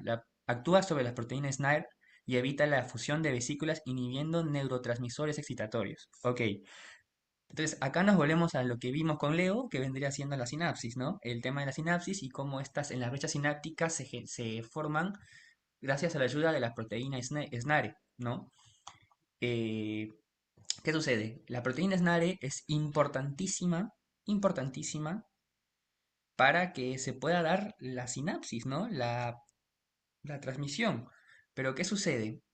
La toxina botulínica, que ahora les explico cómo llegó esto al organismo, eh, se encarga de bloquear la proteína SNER. Entonces no puede haber una fusión, la neurona capaz que genera la vesícula, pero no se puede llegar a plegar en la del otro lado de la neurona posináptica y no se puede generar. En este caso, ¿qué? La fusión de vesículas inhibiendo neurotransmisores excitatorios. Hablamos de acetilcolina. La acetilcolina es un neurotransmisor excitatorio, como lo vimos con Leo, y sobre todo está muy relacionado con la función parasimpática, ¿ok? Pero es excitatorio, por ejemplo, en el caso de la placa neuromuscular. Recordemos que la sinapsis no solamente es nerviosa, sino también es nervio a músculo, por ejemplo. En este caso, como vimos en la placa neuromuscular, funciona gracias a la acetilcolina.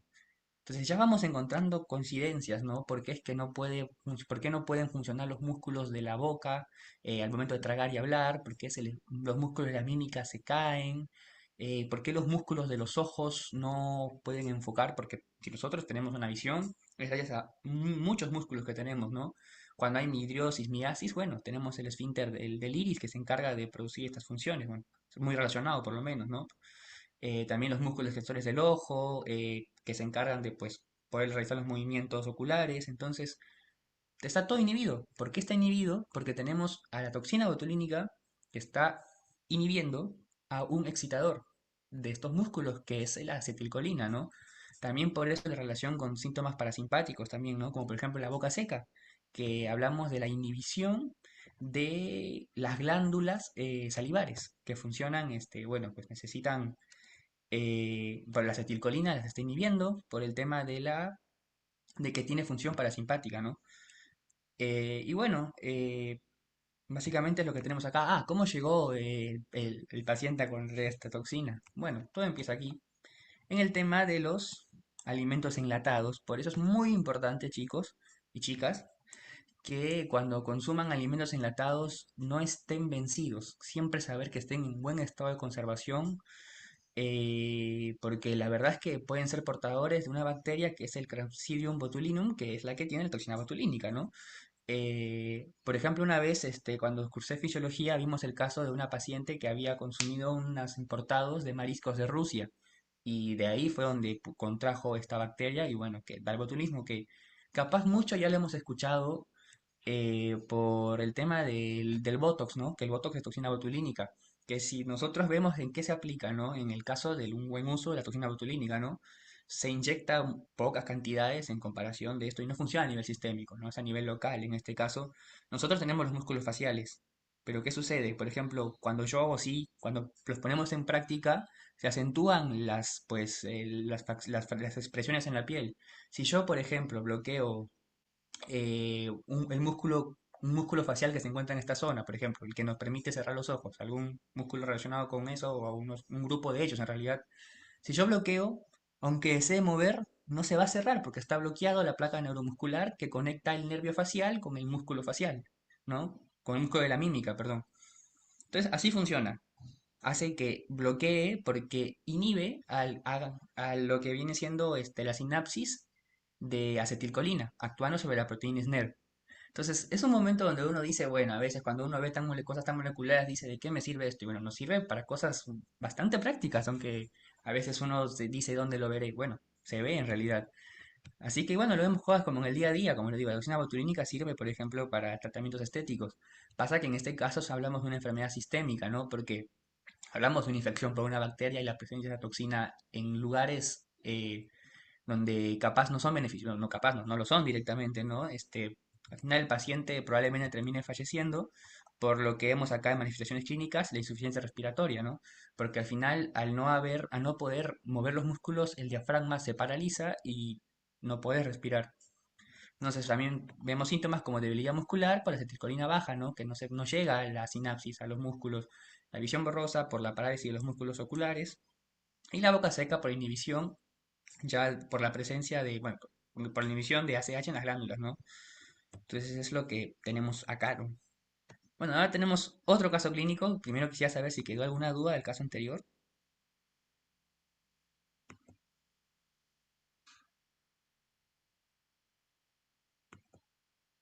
¿no? Hay una duda, chicos, algo que haya quedado, por ejemplo, ahí, algo molecular, algo, o todo quedó claro. Claro, entonces, claro, no olvidemos que acá tenemos bloqueada la función parasimpática porque se inhibe a la acetilcolina, no se puede llegar. ¿Se entiende? No sé si por ahí vamos. ¿Se entiende? También por el tema de la boca seca, la visión borrosa, Ujú. también toda O sea, hay la poca liberación de parálisis. acetilcolina. O sea, como dijo Benjamín, que todo estuvo claro, ¿no? Que se Ujú. afecta a las proteínas SNAR, que por ejemplo son ahí la que dice en la imagen, ¿no? SNAP 25, sinaptoberidina, sintaxina. Lo que hace la Exacto. toxina es que entra a la neurona presináptica y es como que lo rompe, o sea, como que destroza todo.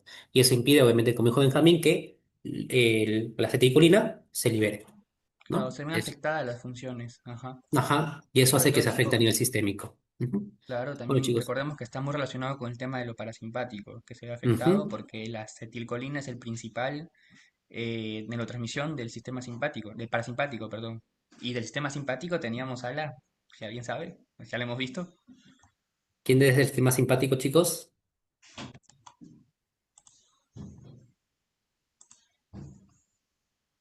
Bien, Bueno, no la tenía adrenalina, la y adrenalina. adrenalina, muy claro, la Preguntó catecolamina. Ivania, Ajá. ¿cómo entra la toxina botulínica? ¿Por el canal de calcio?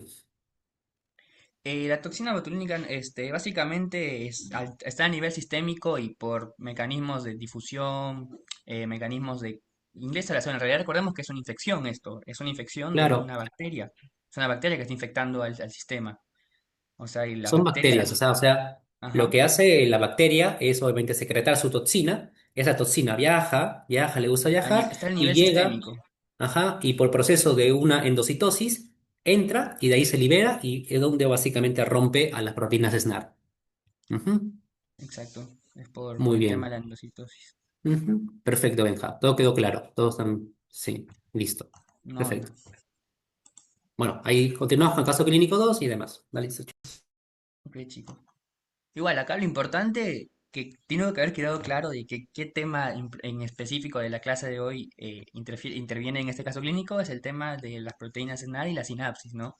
Porque al fin y al cabo no hay deficiencia de acetilcolina, no hay deficiencia de nada, está todo actuando bien, sino que no se puede concretar la sinapsis y por eso es tan importante la sinapsis, ¿no? Y cómo se actúa a través de las proteínas SNAD, ¿no?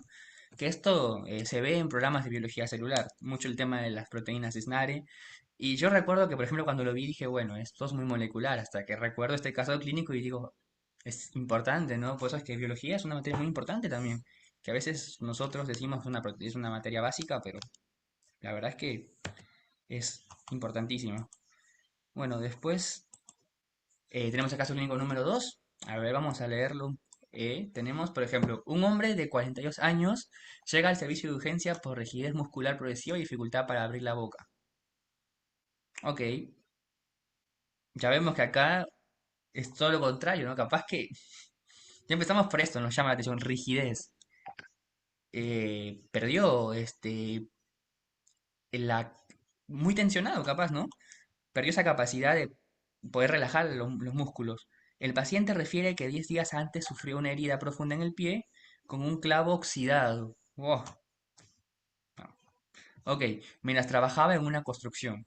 Limpió la herida de forma superficial y no consultó. Eso es importante, chicos, que cuando tenemos un tipo de herida es que suena a riesgo, siempre vayamos a una evaluación, una consulta médica, ¿no? Sobre todo si a veces no estamos seguros si tenemos todas las vacunas o algo, ¿no? Y tampoco recuerda haber recibido vacunación antitetánica reciente, justo lo que les comentaba. Hace 48 horas comenzó con rigidez en la mandíbula, dificultad para masticar, sensación de tensión en el cuello. Posteriormente desarrolló espasmos musculares dolorosos en la espalda y el abdomen.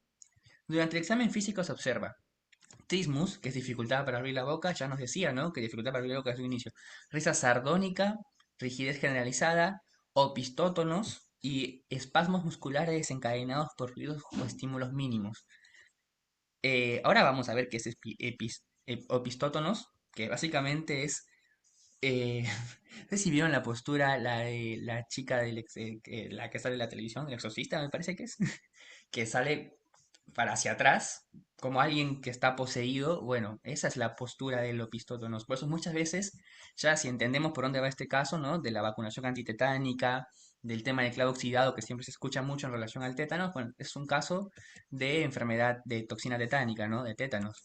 Pero bueno, en muchos casos, mucho tiempo antes se decía que las personas que tenían tétanos en el pasado, ¿no? Estaban poseídas, ¿no? No se sabía mucho de la ciencia y porque la postura es muy parecida, ¿no? Ahora vamos a ver, por ejemplo, posturas, y si tengo las imágenes por aquí creo, y si no, los busco y les enseño. Risa sardónica hablamos de una expresión facial que está muy relacionada con los músculos de la mímica, que están afectados, y bueno, se produce ese gesto, ¿no? Y bueno, rigidez, tristismo, disfrutar para abrir la boca, espasmos musculares, ¿no? Como habíamos visto.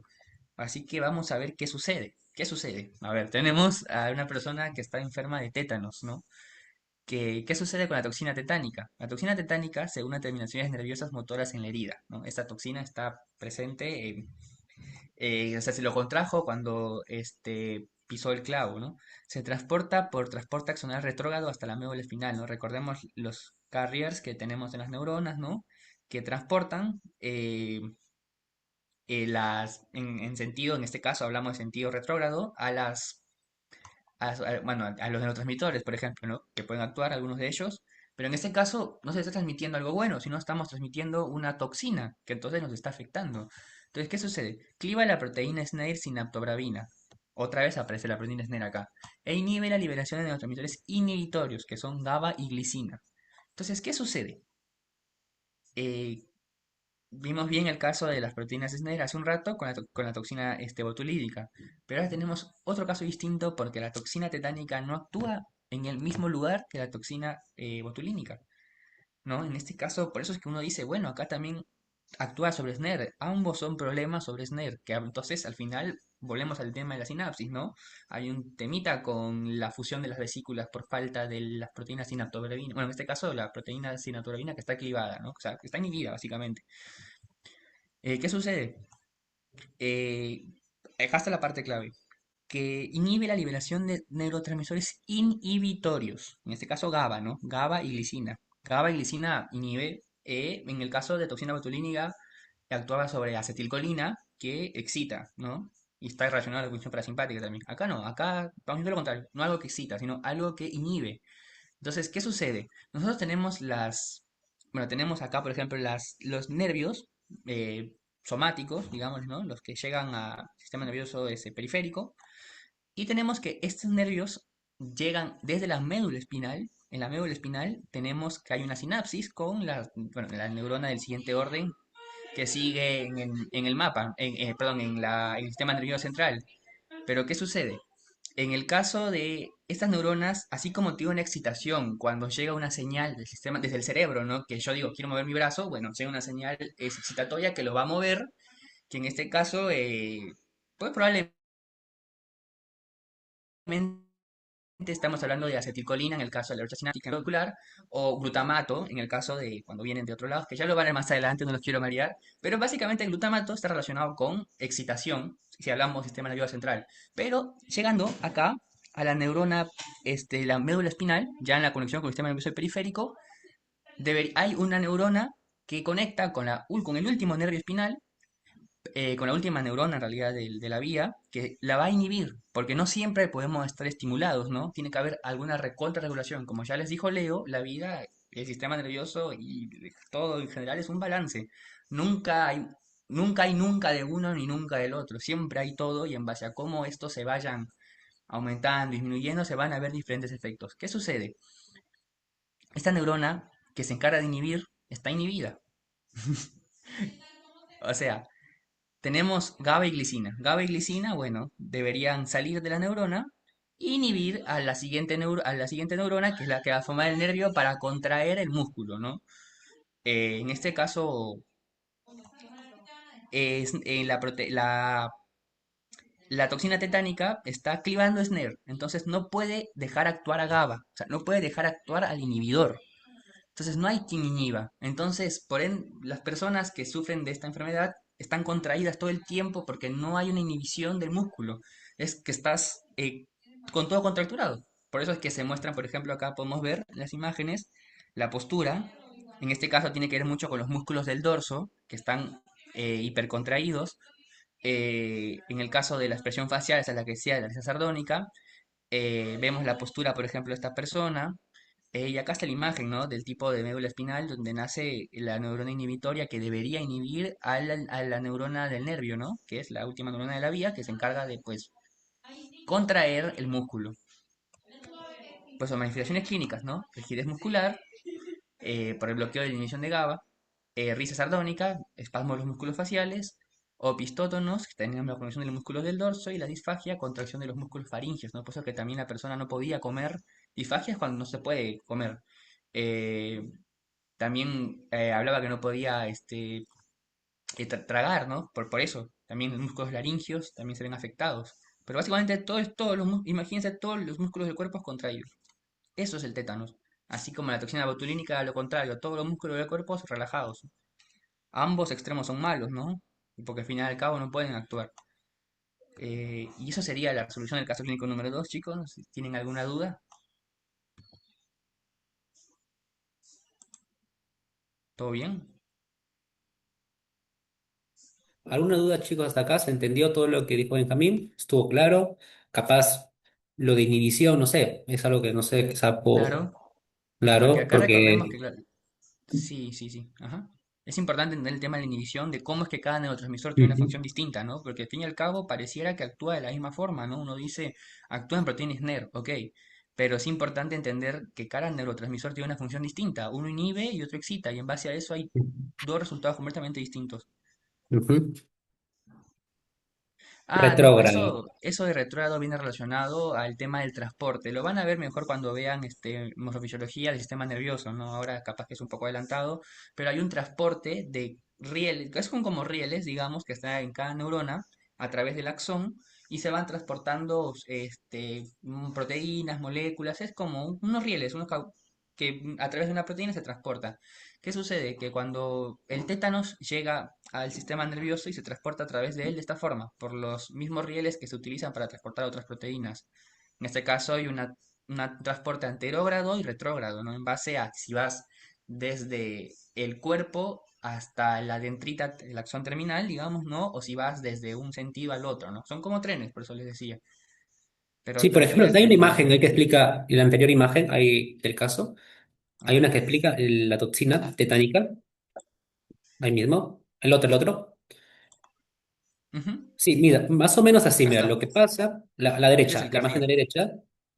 la imagen de la Este también. derecha. Ah, también se ve Ajá. bien, ajá. Ajá, lo que pasa es que obviamente la toxina botulínica, en ese caso, pero la tetánica, obviamente nosotros sabemos que la síntesis va del cuerpo de la neurona, que está más arriba, ¿no? Hacia el terminal sináptico, donde termina con el músculo, ¿verdad?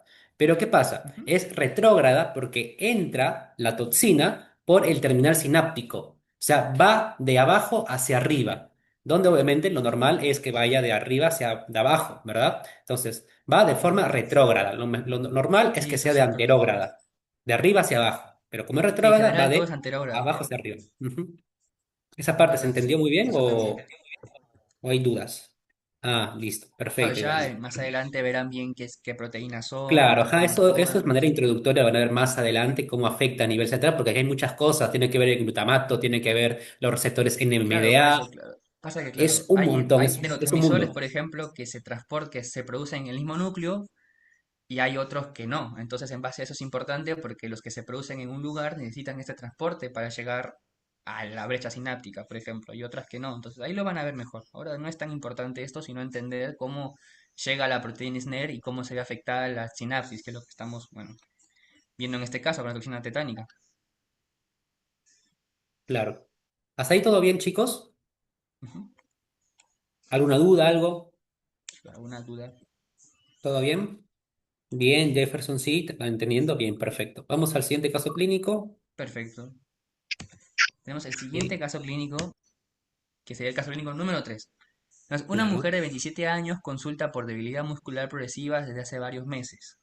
Bueno, o sea, ya esta paciente llega a consulta porque no es algo de tan urgente como en los casos anteriores, pero que ya hace ratos viene con un cuadro que tal vez esto nos indica que puede ser algo más crónico, capaz, ¿no? Refiere que al final del día nota dificultad para mantener los ojos abiertos y ocasiones presenta visión doble. Otra vez volvemos con el tema de los ojos, ¿no? También comenta que después de hablar por mucho tiempo comienza a notar dificultad para pronunciar palabras con claridad. En las últimas semanas han presentado fatiga al masticar alimentos, especialmente cuando come carne o alimentos duros. Sin embargo, al descansar unos minutos, la fuerza parece mejorar temporalmente. Ok. Durante el examen físico se observa ptosis vertebral bilateral más marcada al final del examen, diplopía al mantener la mirada fija, debilidad de músculos proximales, reflejos osteotendinosos normales y sensibilidad normal. Posteriormente le solicitan estudios que muestran anticuerpos contra receptores nicotínicos de acetilcolina positivos y tomografía de tórax que evidencia hiperplasia del timo. Ok, estamos frente a un caso más distinto a los que hemos visto anteriormente, pero hay una relación, ¿no? Sigamos viendo que tenemos el tema de los ojos, sigamos viendo que entonces en este caso los ojos, recordemos que todo se maneja con músculos, ¿no? El comer, el ver, el poder respirar, todo, los músculos son lo que, sobre todo en este caso, también si hablamos no solamente de músculos estriadoesqueléticos, estriocardíacos, sino también el músculo liso, ¿no? Que está relacionado con la función parasimpática o simpática, también son músculos, también por eso las glándulas se ven afectadas cuando hablamos de temas nerviosos. También comenta, por ejemplo, también hablaba de la dificultad de no poder pronunciar las palabras. Cuando uno habla, también las cuerdas vocales están conectadas a músculos, todo tiene que ver con los músculos. La ptosis vertebral, la caída del párpado, ok. Pero ¿qué sucede? Acá nos dicen importante, se realizan pruebas de laboratorio que mencionan anticuerpos contra receptores nicotínicos acetilcolina. Ya acá prácticamente ya tenemos una respuesta de cuando leemos esto, este paciente se puede decir que tiene esta enfermedad, que es miastenia gravis, cuando se encuentra este tipo de anticuerpos. Al paciente se le realizó un examen físico, un examen de laboratorio y se le encontró positivo, o sea que se generó inmunidad ante los receptores nicotínicos de acetilcolina. Que recordemos que son receptores nicotínicos de acetilcolina, si alguien quisiera saber qué son, dónde están, si están presentes, en qué parte del cuerpo.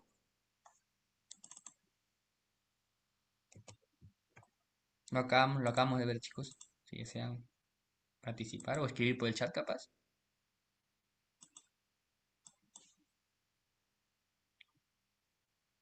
¿Dónde están presentes? Los receptores nicotínicos de acetilcolina. Eh, Los nicotínicos son los ionotrópicos, Nicotínicos. chicos. Ajá, los nicotínicos estamos hablando. Son los ionotrópicos. Sí hay ¿Dónde está? acetilcolina ahí, pero no, estos son nicotínicos, no son muscarínicos. Músculos, perfecto, exacto. Muy bien, Damari. Estamos hablando de la placa neuromuscular.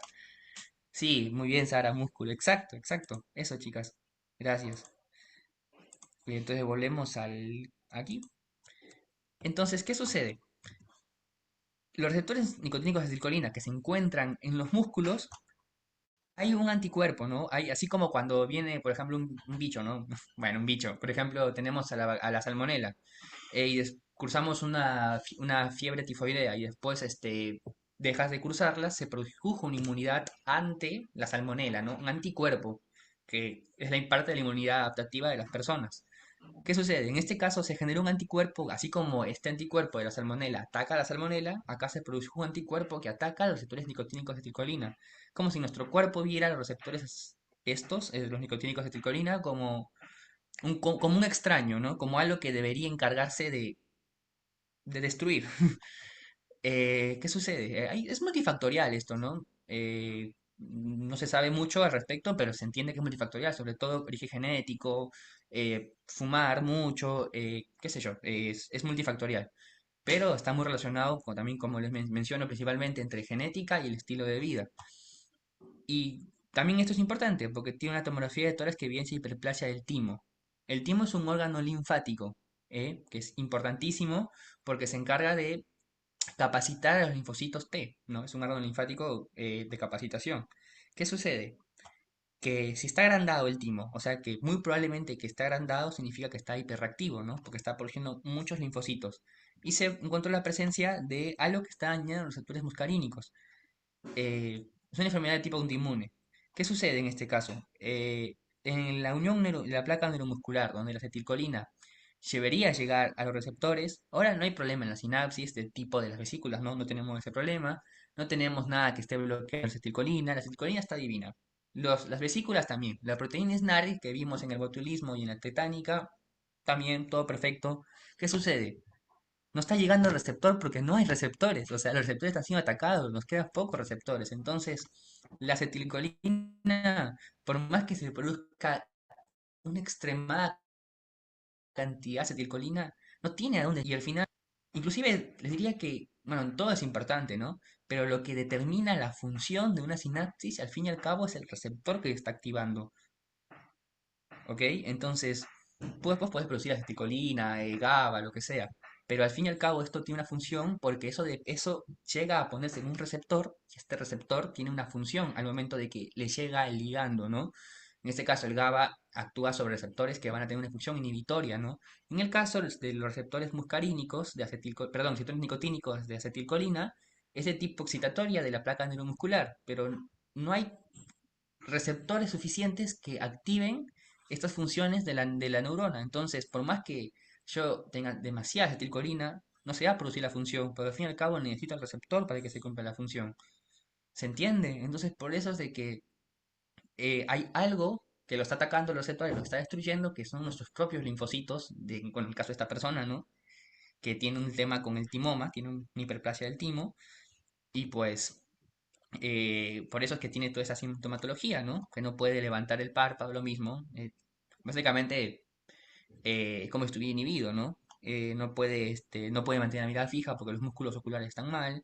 Reflejos tendinosos, bueno, los reflejos están relacionados con una vía, ¿no? Eso está normal, así que, bueno, sensibilidad normal. Bueno, eso significa que el problema no es central, sino es más periférico, ¿no? Anticuerpos contra receptores es lo que se encuentra, entonces, esto es lo que tenemos como resultado de esta persona, ¿no? Y la hiperplasia tímica, como les menciono, es el tema, que esta es una imagen histológica, ¿no? Del timo. Recordemos que se ve de este tipo, de esta tinción, se ve morado porque hay mucho ARN que es de tipo negativo, que atrae el colorante negativo.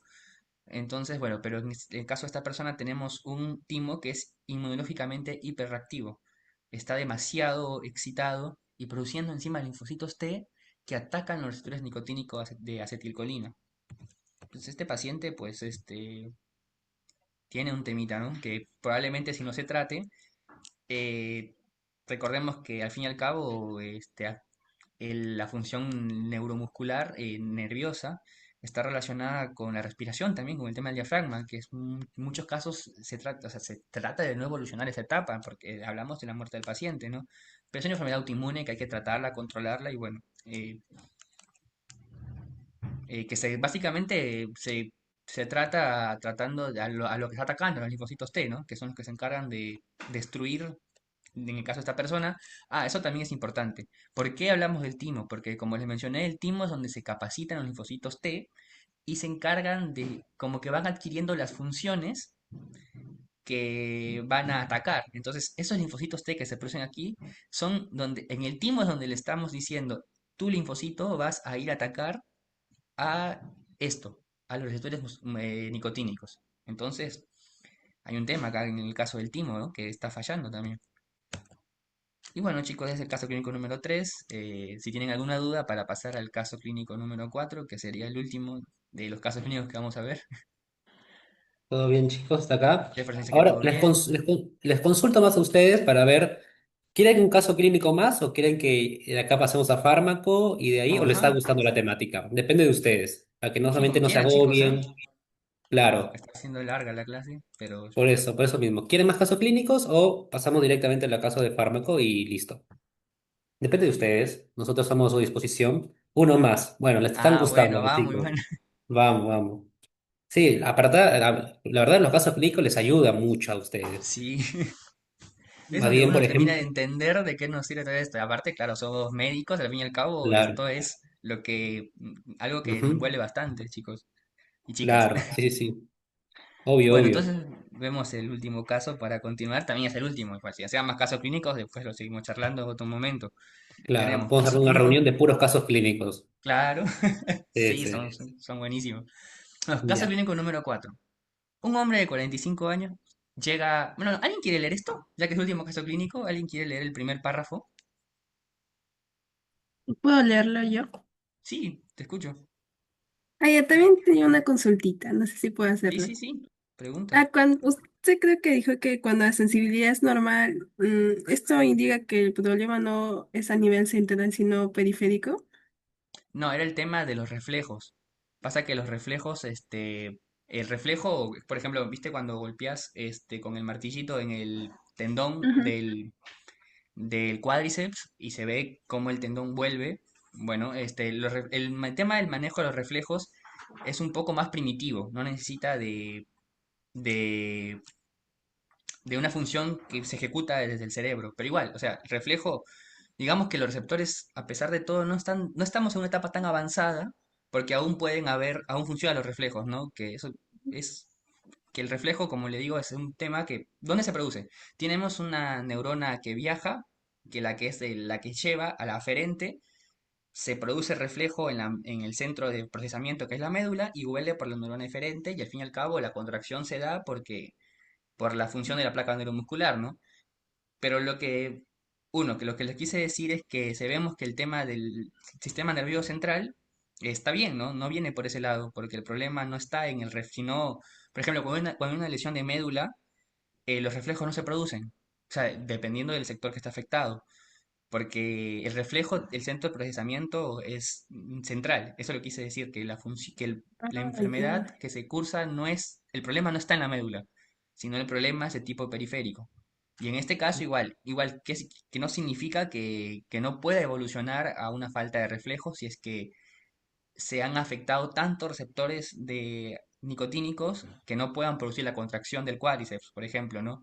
En este caso no, se ve que aún la paciente está en una etapa no tan avanzada de la enfermedad. No sé si se entendió. Sí, ya entendí más o menos. Ya, Sí, ahora lo perfecto. leo, entonces ya. A ver, caso clínico 4.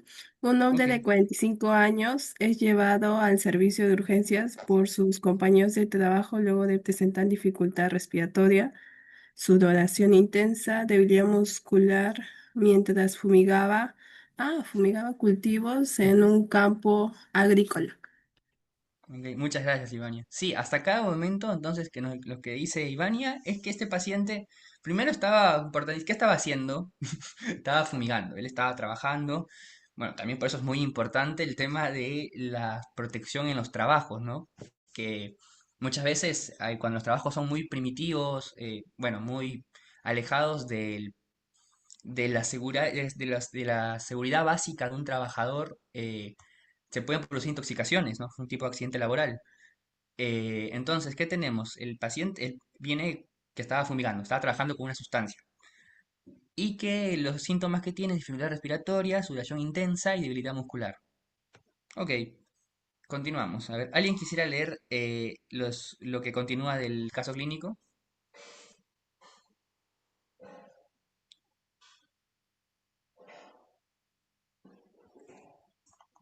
¿Puedo ¿Nadie? seguir leyéndolo? Sí, sí, léelo entonces, sí. Ya. Según refieren, el paciente estuvo varias horas aplicando insecticidas sin equipo de Ujú, protección adecuado. Aproximadamente 30 minutos después de la exposición, comenzó a presentar lagrimeo, salivación excesiva y visión borrosa. Posteriormente ujú. desarrolló dolor abdominal, vómitos y diarrea. Durante el traslado al hospital, el paciente comenzó a presentar fasciculaciones musculares, debilidad Ujú. progresiva y dificultad para respirar. Ok, Vania, muchas gracias. Listo. Entonces, ya hemos visto que el paciente, primero y principal, estaba trabajando con bueno, con una sustancia para fumigar y no es insecticidas, que bueno, igual, esto es importante porque también es importante entender cómo actúa, ya que datito random, pero también que nos puede servir para este caso, cómo actúa un insecticida. O sea, el insecticida, al fin y al cabo, mata a los bichos porque actúa sobre el sistema nervioso central, muchos de ellos, ¿no? Se encarga de bloquear cierto mecanismo fisiológico que vamos a ver, que básicamente en este caso es como si al paciente lo hubiéramos fumigado, ¿no? O sea, lo mismo que le haces a una cucaracha, en este caso algo así le está pasando al paciente, ¿no? Ahora vamos a entender cómo funciona, pero aproximadamente 30 minutos después comenzó a presentar lagrimeo, sube la salivación excesiva y visión borrosa. Visión borrosa ya está, recordemos que esto viene relacionado ya con los músculos. Ya lo he visto en varios casos parecidos, pero bueno, tenemos uno más que viene con el mismo síntoma. Sudoración excesiva. Esto viene muy relacionado con el tema de la presencia de uno de los dos sistemas sobre otro, ¿no? El simpático sobre el parasimpático. Cuando hablamos de tiene sudoración, tiene temas de tipo simpático. ¿Por qué? Ahora vamos a ver por qué, qué sucede. Y como le digo, le va a parecer curioso, pero que esta es de la misma forma cómo actúa un insecticida sobre un bicho, ¿no? O sea, básicamente es como si como si en este caso alguien le hubiera echado un insecticida al paciente y está falleciendo de una forma muy parecida a la que fallece el bicho cuando le echas el insecticida. ¿Qué sucede? Es un caso de intoxicación por órganos fosforados. Y acá ya estamos viendo otra parte del tema que hemos visto el día de hoy, que ya no es ni sobre la proteína Snare, que se encarga de la fusión de la vesícula, ¿no? En la sinapsis. Tampoco estamos hablando, como en el caso eh, del último paciente, sino ahora estamos hablando sobre algo que está actuando sobre la enzima acetilcolinesterasa, ¿ok? ¿Qué es la enzima acetilcolinesterasa? Y por eso es importante volver eh, a los pasos que tiene un neurotransmisor. ¿Ok? Y el último paso que tiene una neurotransmisión, no olvidemos que es la terminación del impulso sináptico. ¿Ok? ¿Qué sucede? En el caso del paciente que tiene que está viniendo a consulta, hay un problema con la enzima acetilcolinesterasa. La enzima acetilcolinesterasa es la encargada de que después que se produjo acetilcolina, degradarla. Y disculpen, perdón, me equivoqué hace un momento. No era sintomatología parasimpática sobre la sintomatología simpática. Disculpen, ahora vamos a ver y me corrijo. Tenemos, por ejemplo, en este caso, estamos hablando de que está actuando sobre la enzima acetilcolinesterasa, que se encarga de terminar el ciclo de, eh, de la brecha sináptica. O sea, se produce acetilcolina, ya se produjo, ya cumplió su función, hay que degradarla, ¿no? Hay que degradarla y matarla. ¿Qué sucede? Hay un tema del órgano fosforado, que es una de las sustancias, o sea, de lo que contiene el insecticida, no está permitiendo que se degrade. Entonces hay una acumulación de acetilcolina sobre la brecha sináptica, potenciando el efecto de la acetilcolina. ¿Eso qué trae como consecuencia? Primero, estamos hablando sobre el tema de que no puede mover los músculos de la visión. O sea, muy poco parecido capaz al caso del tétanos, donde hay una sobreestimulación, en el caso del tétanos, por falta de inhibición, y en el caso de aquí, porque hay un aumento en la brecha sináptica acetilcolina, entonces no se puede disminuir su función, está súper excitado, entonces no se puede mover los músculos, los músculos de la visión, hay un aumento del sistema parasimpático, como me corrijo por una vez más, fue parasimpático, había hecho simpático hace un momento, porque la acetilcolina actúa sobre este sistema. Entonces, al no poder degradarse la cantidad de acetilcolina en la vía sináptica, se potencia este efecto, ¿no? Entonces, por eso el paciente lagrimea, tiene todo lo que se ve, sudoración intensa, está sudando, debilidad muscular, el paciente está mal el paciente. Entonces, hay una... En el caso de la sudoración intensa es porque hay un tipo de glándulas de sudoración que se activan con acetilcolina, ¿no? Un tipo de glándula sudorípada. Entonces también se ve, la cosa es que, en resumen, está potenciada la acetilcolina porque no se puede degradar en la brecha sináptica. Por eso es importantísimo el último paso o sea, todos los pasos de la sinapsis, pero en este específico, porque es como se regula la función de la sinapsis, entonces es importante. Eh, y en este caso ya lo que está inhibiendo, ¿no? Su degradación. Este caso le va a parecer un poco parecido, capaz en algún momento escucharon hablar de, por ejemplo, el escitalopram, que es un fármaco antidepresivo, ¿no? Que ¿cómo funciona el citalopram? Es inhibidor de la recaptación de serotonina, ¿no? Eso es como se clasifica el citalopram. ¿Qué sucede? El citalopram actúa sobre la serotonina en ese caso inhibe su recaptación.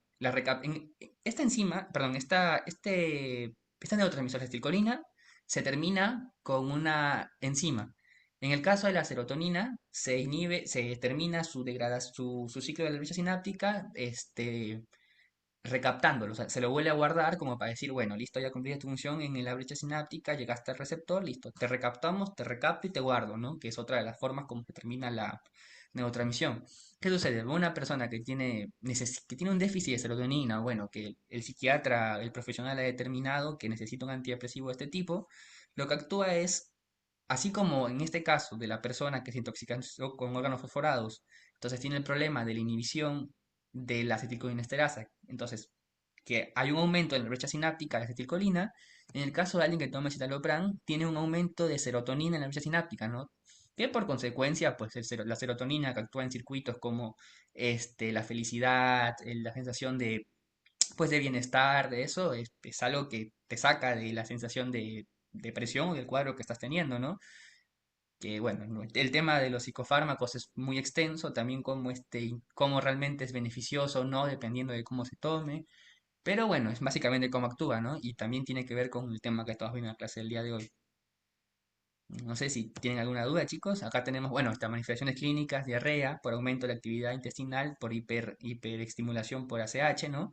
El peristaltismo, ¿no? Entonces la persona va al baño, porque pues tienes a los intestinos moviéndose como locos y pues lo mismo con el tema de las náuseas, con el tema de los vómitos, y porque recordemos que el sistema digestivo tiene una presencia importante del sistema nervioso entérico, ¿no? Que tiene su propio sistema nervioso. Entonces, la acetilcolina lo está hiperestimulando y bueno, bradicardia, porque la acetilcolina en parasimpático, ¿qué pasa? Actúa sobre el modo nodo sinusal.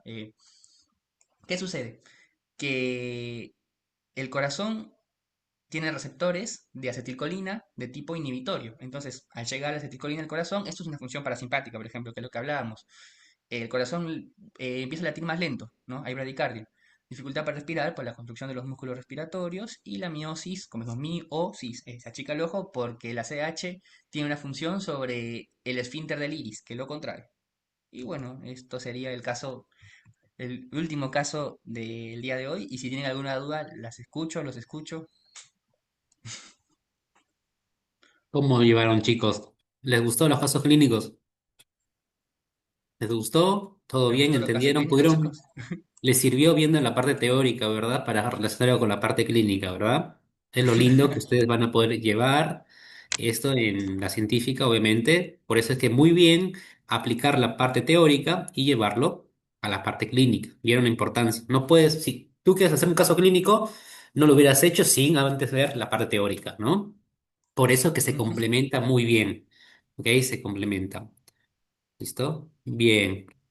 Gracias. Entonces es muy importante. Bueno, entonces ahora pasamos algo rápido a la parte de fármaco asociada a fisiología. No les voy a dar acá cada función de cada fármaco. Venga, para poder compartir, por favor. Ya ahí te dejo comer. Bueno, chicos, muchas ¿Va? gracias y seguimos por acá igual, pero por hoy tenemos Sí, preparado recuerden que tienen que el... darse porque vamos a hacer un Kahoot Sí, para que puedan quédense por el responder y el Kahoot, que que, vemos fármaco, terminamos de entender al toque todo y nos estamos viendo claro, para el tema del Kahoot. Ujú, sí, fármaco unos 10 minutitos más o menos, ujú. para que más o menos puedan entender la parte fisiológica aplicada a la farmacología. Y esto es lo más importante que ustedes tienen que saber sí o sí. Bueno, chicos, como saben, yo soy un apasionado de farmacología, entonces yo la verdad que Benjamín ya me conoce, ahorita estoy con puro loco Es un capo en fármaco. fármaco, un re capo. Sí. Entonces, nada, por eso les traigo este y poder relacionarlo, ¿ok? Bueno, como ven acá, hemos visto órganos fosforados, ¿verdad? Órganos fosforados. Bien, la intoxicación por órganos fosforados es obviamente un síndrome colinérgico, ¿ok? Síndrome colinérgico, ¿por qué colinérgico? Porque va a afectarme tanto receptores ionotrópicos, o sea, los nicotínicos, con los mucarínicos, ¿ok? Dos receptores. Por eso que tenemos debilidad muscular, tenemos una actividad a nivel sistémica, a nivel cardíaco, a nivel obviamente respiratorio, a nivel cardiovascular, porque también los vasos, y a nivel obviamente sistema nervioso entérico. Entonces, lo que hace obviamente una persona que está intoxicada por órganos fosforados es que nosotros le vamos a dar atropina. ¿Por qué? ¿Qué es la atropina? La atropina es un antagonista muscarínico, ¿ok? ¿Qué es un antagonista? Quiere decir que va a actuar en el receptor, listo, muscarínico, donde actúa la acetilcolina, pero no va a dejar que la acetilcolina actúe. Obviamente es algo muy importante porque si yo, cuando estoy intoxicado por órganos fosforados, quiere decir que la acetilcolinesterasa está bloqueada irreversiblemente, ¿ok? O sea, eso, si pasa la ventana de 8 horas, prácticamente ya estás mal, un pronóstico mal, pero hace que al haber mucha concentración de acetilcolina, doy atropina y esa acetilcolina no va a actuar en los receptores. Y es lo que yo busco. ¿Por qué? Porque obviamente hay una hiperestimulación parasimpática. Entonces yo busco el efecto contrario. Si yo tengo una bradicardia obviamente notable, voy a generar capaz una taquicardia. Si por ahí estoy yendo mucho al baño, tengo diarrea, ahí hago una constipación, ¿no? Un bloqueo, obviamente, obviamente músculo liso intestinal, y eso me genera para no ir al baño, prácticamente, ¿no? ¿Qué es lo que genera esto, verdad? La acetilcolina se une a los receptores, ¿listo? Más que nada nicotínicos, y me genera la despolarización, ¿verdad? Porque entra sodio. Pero ¿qué pasa en la atropina? La atropina básicamente se une a esos sitios de la acetilcolina, naturalmente está unida, pero obviamente no genera una respuesta parasimpática, sino una respuesta totalmente contraria, que es una respuesta parasimpática. Perdón, simpática, ¿listo? Simpática. A ver, ¿vieron?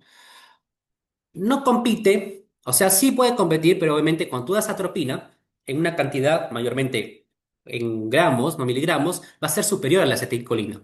Por eso es que va a adherirse al receptor muscarínico, ¿listo? Pero sí, puede competir. Ahí tenemos la ley de acción de masas.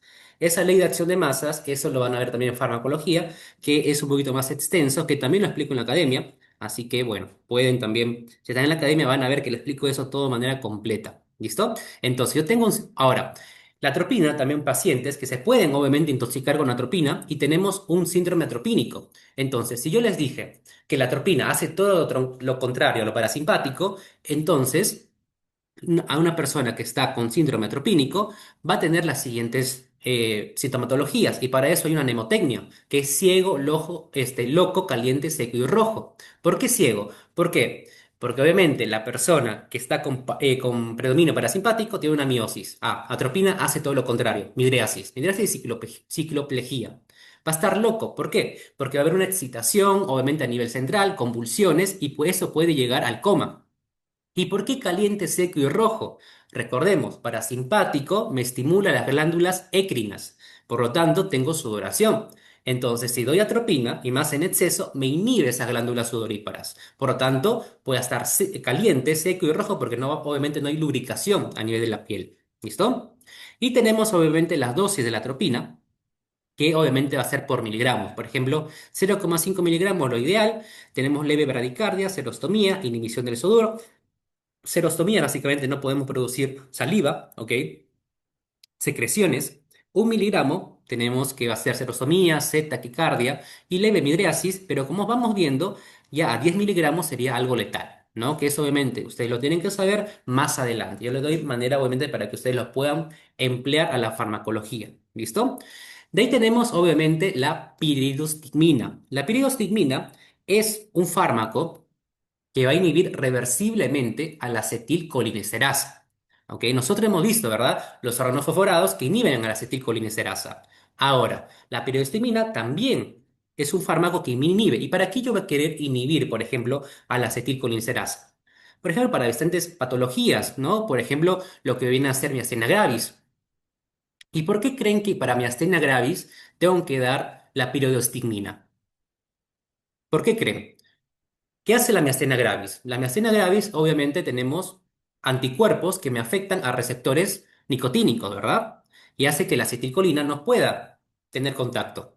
Entonces, ¿para qué yo quiero dar tiroidostigmina al paciente que tiene miastenia gravis? Por ejemplo, ¿para qué? Más o menos lo pueden razonar.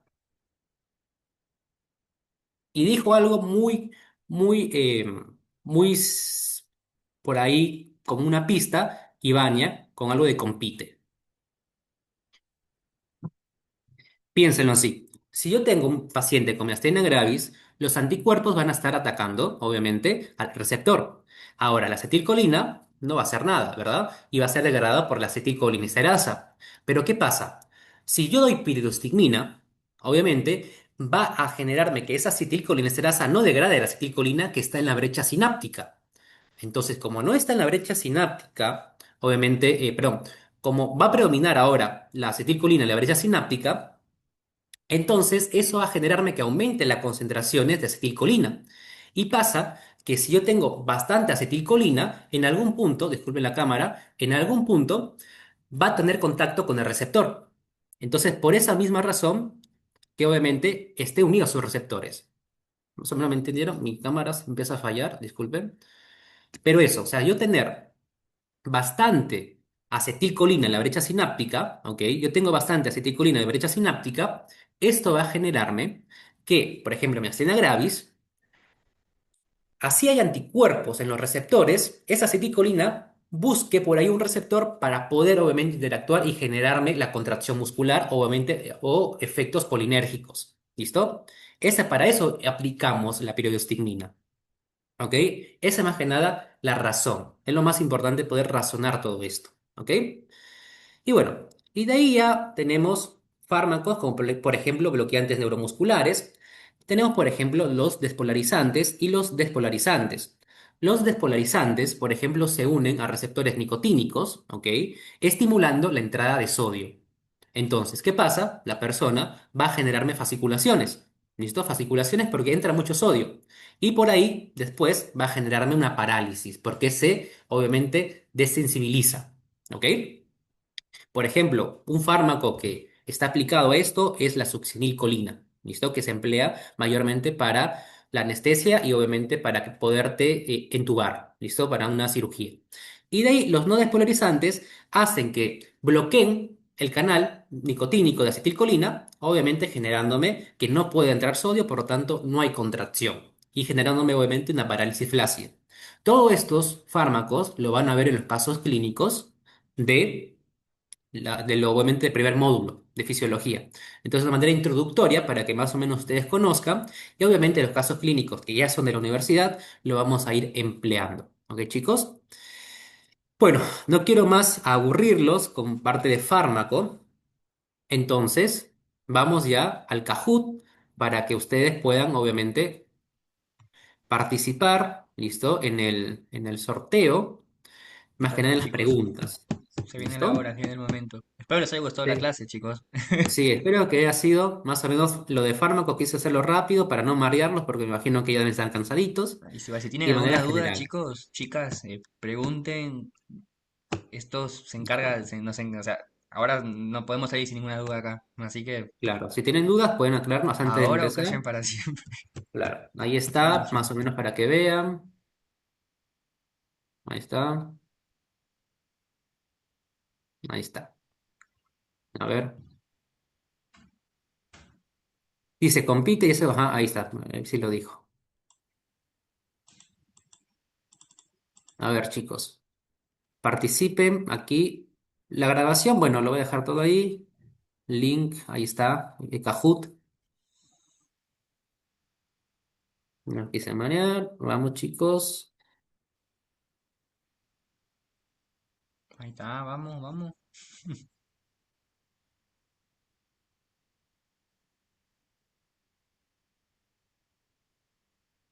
Vamos Uy, se chicos, están somos uniendo 21 varios. en esta reunión. Tenemos que estar, bueno, excluyendo a nosotros dos, 19 por lo menos.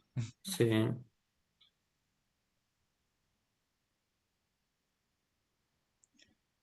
8, faltan. faltan. Vamos, faltan 11. El link. Voy pasando acá entonces por el chat para que no se puedan Pasa el unir. link, Leo, por favor. Sí, sí, Sí, sí. sí.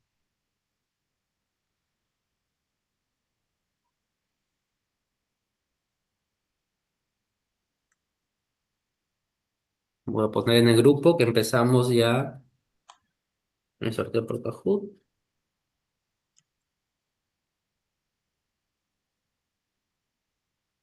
Faltan 9. Vamos, Alison. Yanela.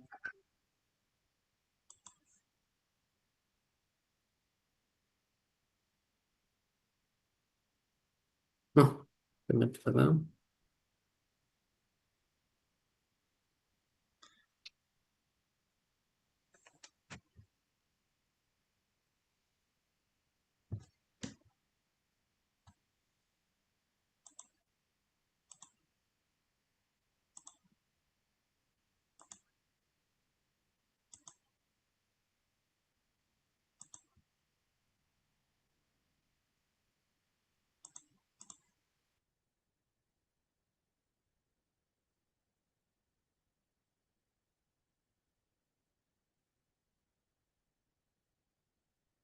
Bueno, ¿están todos? Y no se van a unir. Mira que hay varios, ¿ah? A ver. Un momento, sé que se me apagó la laptop y tuve que volver a ingresar. Ok, ok, ok. Los espero. Tranqui. Ahí está uniéndose. A Vamos, ver. chicos, es una beca. Sí, vamos. El primer puesto, si han Vamos, no, estado no atentos, tiene van a que estar irse ahí nada a más. O full. sea, entran al link, ponen su nombre y vamos.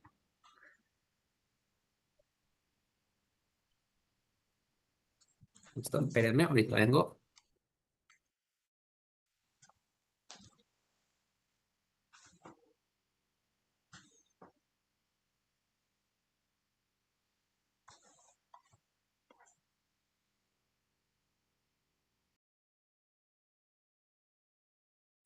Una consulta, me sale que se alcanza el límite. ¿Qué? Perdón, no te Me escuché. sale que se alcanza el límite. El límite. Ay, Leo, ¿estás Y ahí? me ¿Qué le dije? sacó. A ver, Sí, a mí ¿cuánto? también. Ah, ya, un momentito, a ver. Ahora no. No empezamos y no están todos los que tienen que estar. Un momentito, me voy a fijar.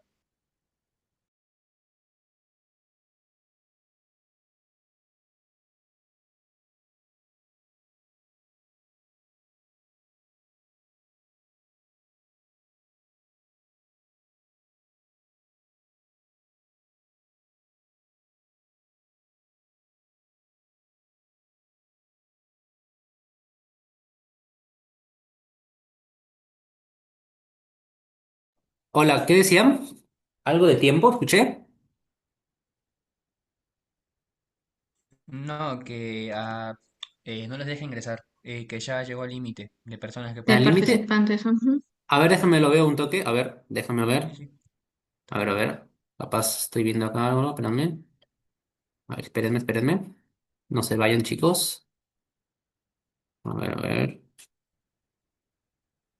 A veces pasa.